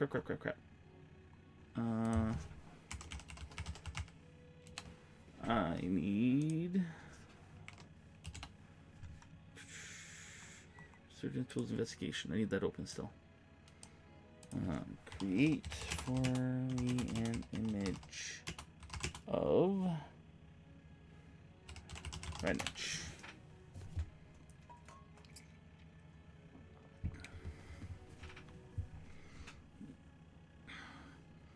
I have 3 monitors, so I've got a monitor right here that I can look at. I don't like that one.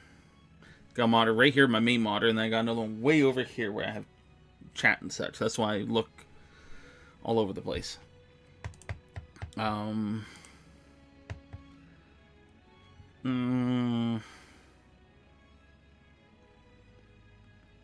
don't know what I think about it. It's a picture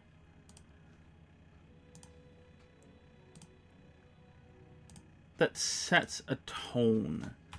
It is not a good picture necessarily, but it's not a picture in the moment. It's more a picture to set, this is who he is. And I like it for that.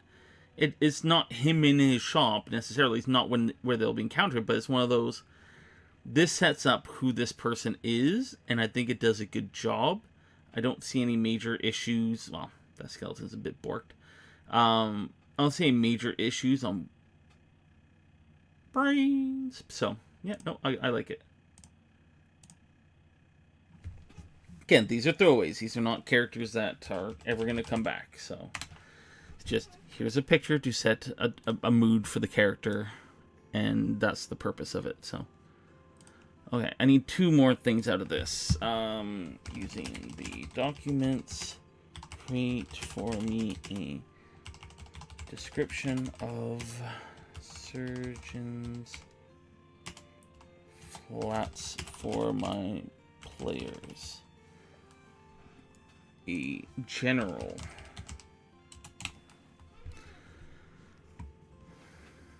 Because this is what they'll have access in the world map. I don't know. This seems a little bit much. No. Surgeons Flats Bus Industrial Lepidstadt, known for his concentration of skilled artisans and craftsmen who specialize in creation of medical tools, surgical instruments, and alchemical supplies. There is maze and narrow alleys and tightly packed workshops, each one teamed with activity as master craftsmen and their apprentices labor over their delicate and precious work. Their surgeons Flats carries a mix of scents, sharp metal, oil, and the faint, sterile smell of medicinal herbs. Yada.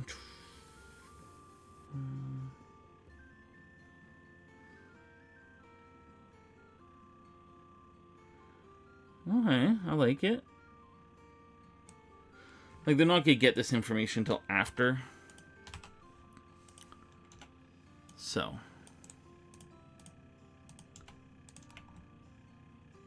Why am I listening to Happy Birthday?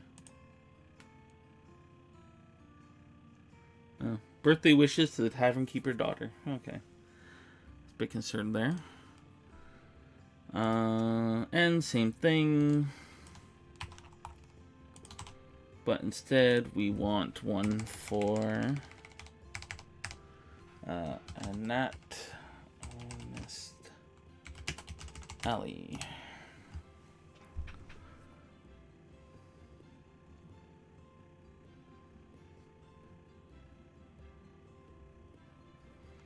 Now running street tucked away in the depths of Surgeon's Flats of his famed district of medical artisans. The grim business is often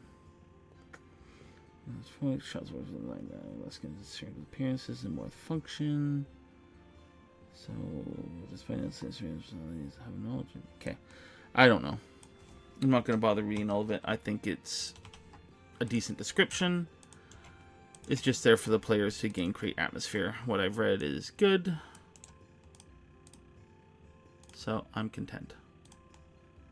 I'm not that picky in the end. Like, I care about the story I'm telling, not necessarily things I read as much. Especially as I've got a whole bunch of documents connected to this ChatGPT thing. Like a whole bunch of lore books. So it's going to typically pull some pretty accurate information. Okay, I need a couple documents open. Campaign, Book 2, NPC. File Explorer, My Whispering Way campaign, Images, Book 2.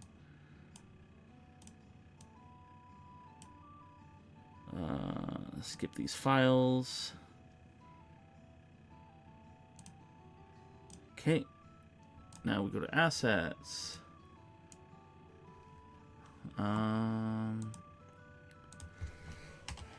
Marta. Is her name Marta too? Did they reuse her name? Oh, those rats. Oh, refresh. Book 2, NPC.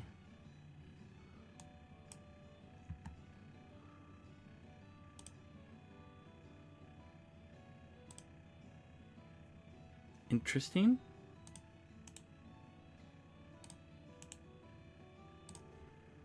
What did I do wrong?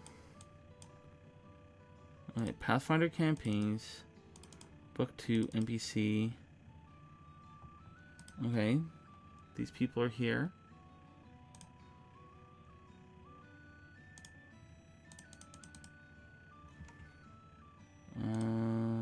Whispering Way, images, book 2, NPC.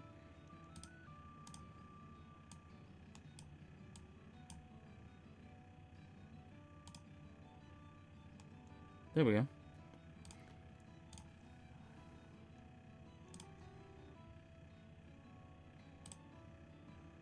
Marta the Baker.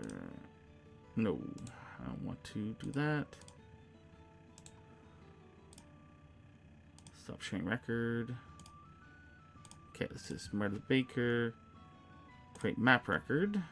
Lock it.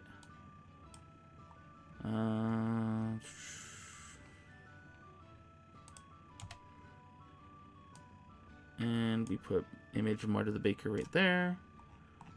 Next. Nebraska, the door creaks.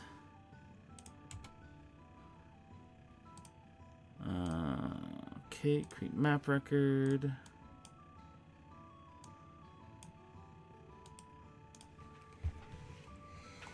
Next. It says tools down gently. Okay, next one is we clear those with no shortage. Wing is off. As you described it, his eyes. Huh? Stretches as you wave through crowded streets. What is that? An elderly vendor. Okay. I was wondering, like, what was I missing? Create map record. And who sold the auction?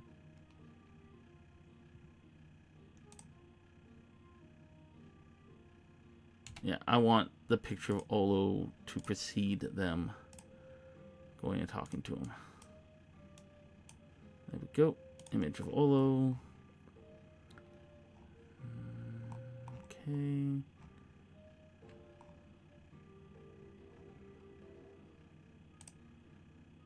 And same with Radnich. He's just not a character that people should in any way, shape, or form have any like for. Just off the bat. Make him hated. I'm fine with that. Okay. I'm happy with that. I'm really happy with that. Yes, that took more time than it's going to take them to go through it. And that's how most of this campaign works. Like, literally. The vast majority of this campaign is going to be all about me kind of wasting time. But I'm fine with that.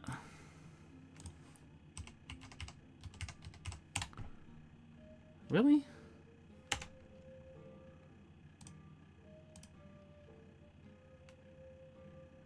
Herkseg. Okay.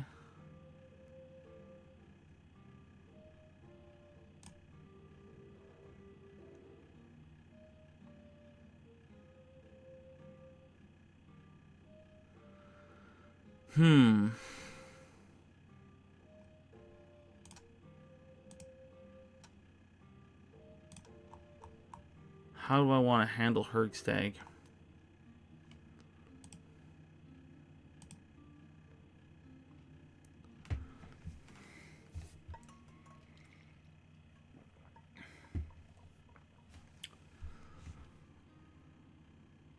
I'm fine with keeping the circles. The circles can be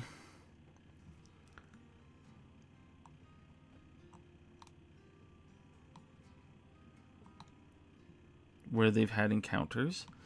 I'm thinking I might make this a hex grid.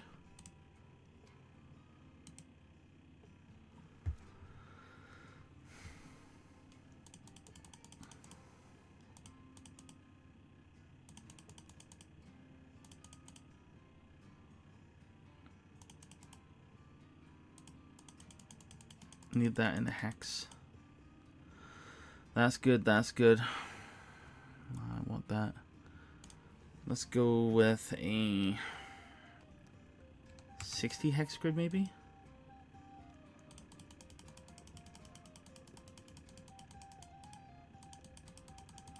It is not to force them into any kind of specificity. English hard.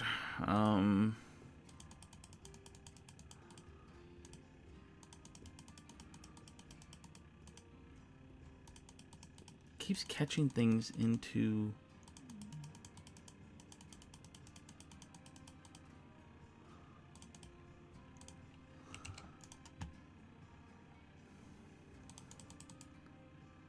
Okay, that's good, that's good. Can we do this?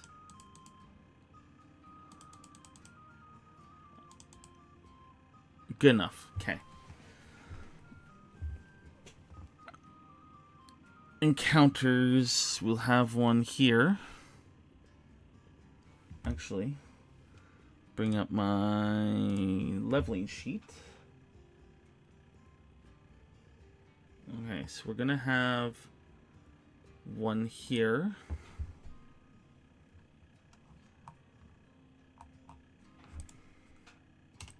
Herg, stag. Okay.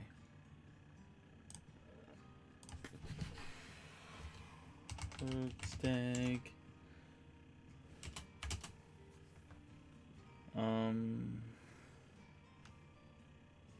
C1. I'll probably change this.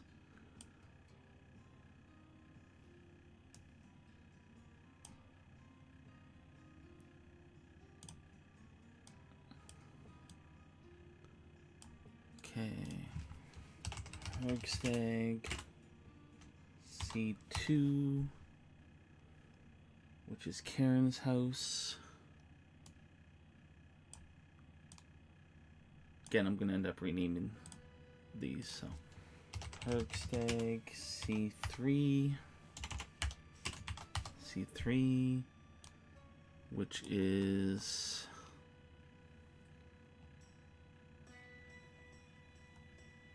going to be here.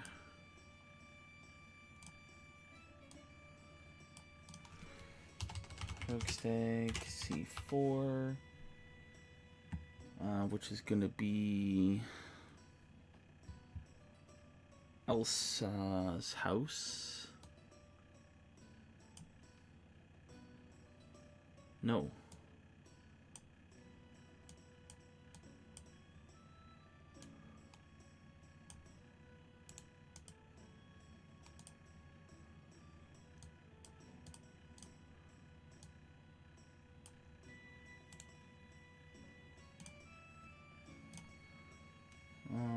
Is that where I want it?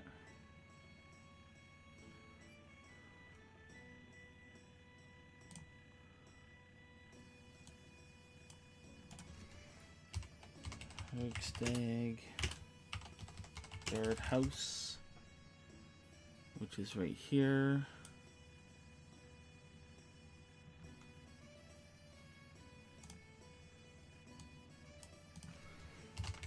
Hergstag, Martin house. Martin's house is over here.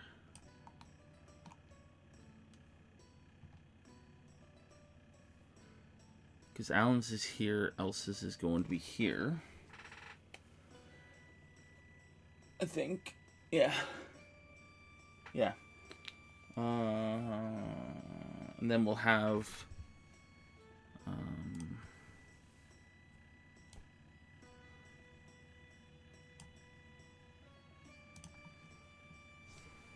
Hergstag.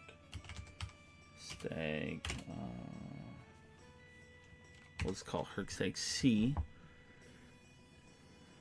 which we're gonna put in between these two, maybe. Yeah, we're gonna put that there, and then we got Brother Swarm and his children.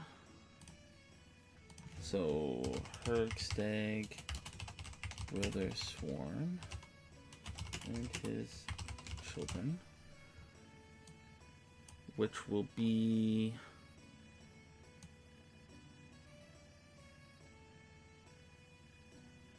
here.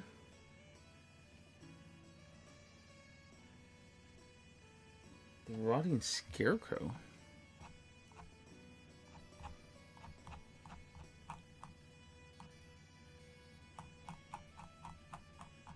Where is C5? Oh, that's here. Okay, that's just part of this.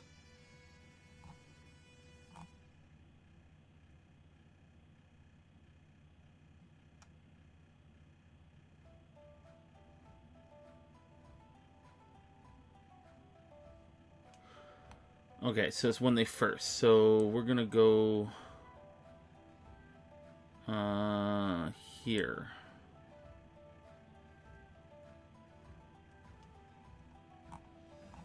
Why is it called the Rotting Scarecrow? Because there's Brother Swarm there. Brother Swarm's there is a small entrance is concealed. Okay. So where do I want them to encounter Brother Swarm?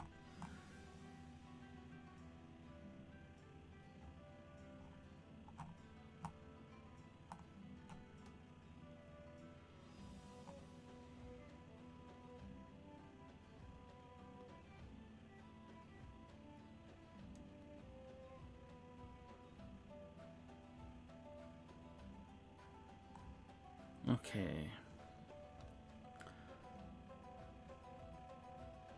He'll be encountered outside his lair then.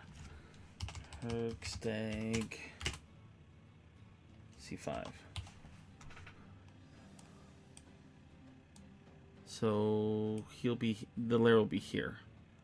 So he'll be encountered here, here. And the reason why I want to do the hex thing, because it's not as important for travel. Like, they can just go through a hex pretty quickly. It kind of, for me mentally, having the hexes indicates that they are not traveling through normal exploration means. Like, they don't have to use special movement. So for me, it's a mental thing. It's just, you're doing overland travel. You're searching hexes. You're searching places. Like, you're not going to this square. Like, know that travel matters, but know that it's not the end of the world. Okay, I think this is where I'm going to end the stream.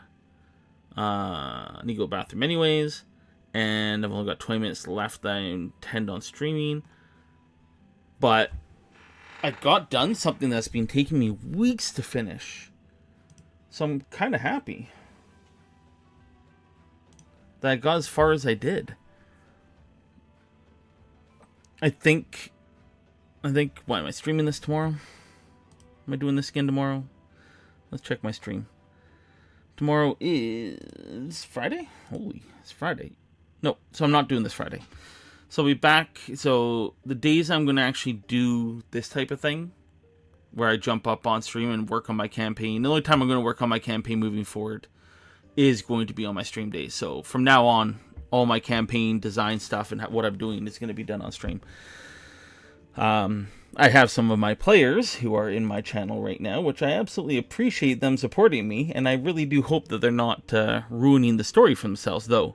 To be fair, both of them have actually done this entire campaign before, but I also don't want them to be spoiled on the things I'm about to do. That's the last thing I want. But it's their call. If they want to have it ruined for themselves, I'm not going to stop them. So as I was saying, Tuesday, Wednesdays, and Thursdays. Same time as I started today, which is 1:30 to about 4 Mountain Time is what I plan on doing. So 3 days a week.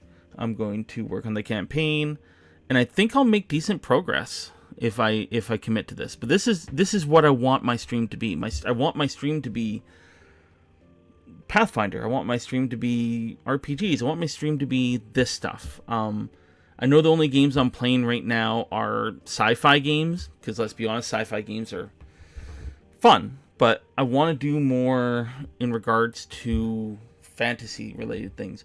I'd love to get back in MMOs, and once I can afford to do so, I absolutely will. I want to get back to Final Fantasy 14. I know a lot of people are getting hyped about World of Warcraft and what they're doing. World of Warcraft is a game that I need a community. I need to be surrounded by a community. I need to be able to raid and do stuff like that.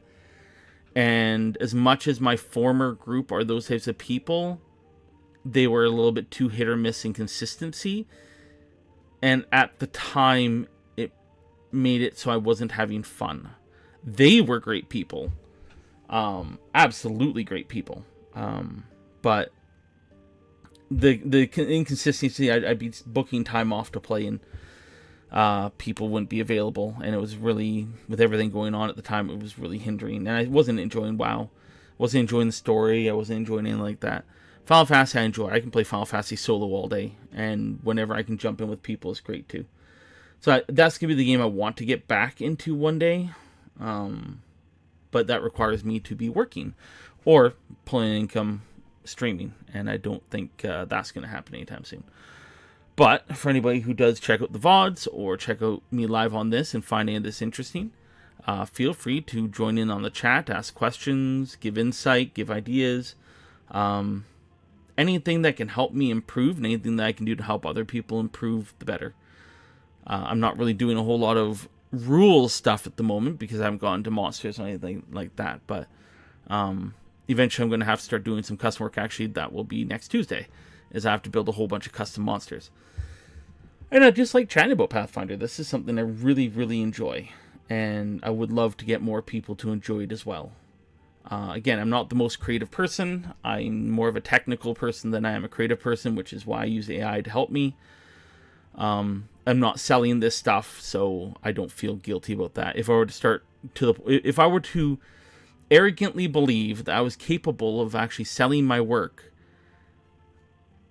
I personally believe that being as reliant on AI as I am would not make me a creative person and would be dirty for me to sell. So if I were to ever get to the point where I think I could actually sell my work, I still might use AI to assist me with idea making and maybe refining what I'm doing, but never to the extent I'm doing, never writing. Like, I take one paragraph, one blurb, and expand it into like 5 paragraphs. That is not something that a writer can write. That's not a writer. I didn't write my campaign. ChatGPT is writing my campaign. I'm just feeding it my personal desire for what it writes. So that's my take on it. And same with the artwork. Like, you can't. I don't honestly, like, there are people out there who can turn AI artwork because they actually put a lot of time and effort to program the AI and teach the AI. I'm not.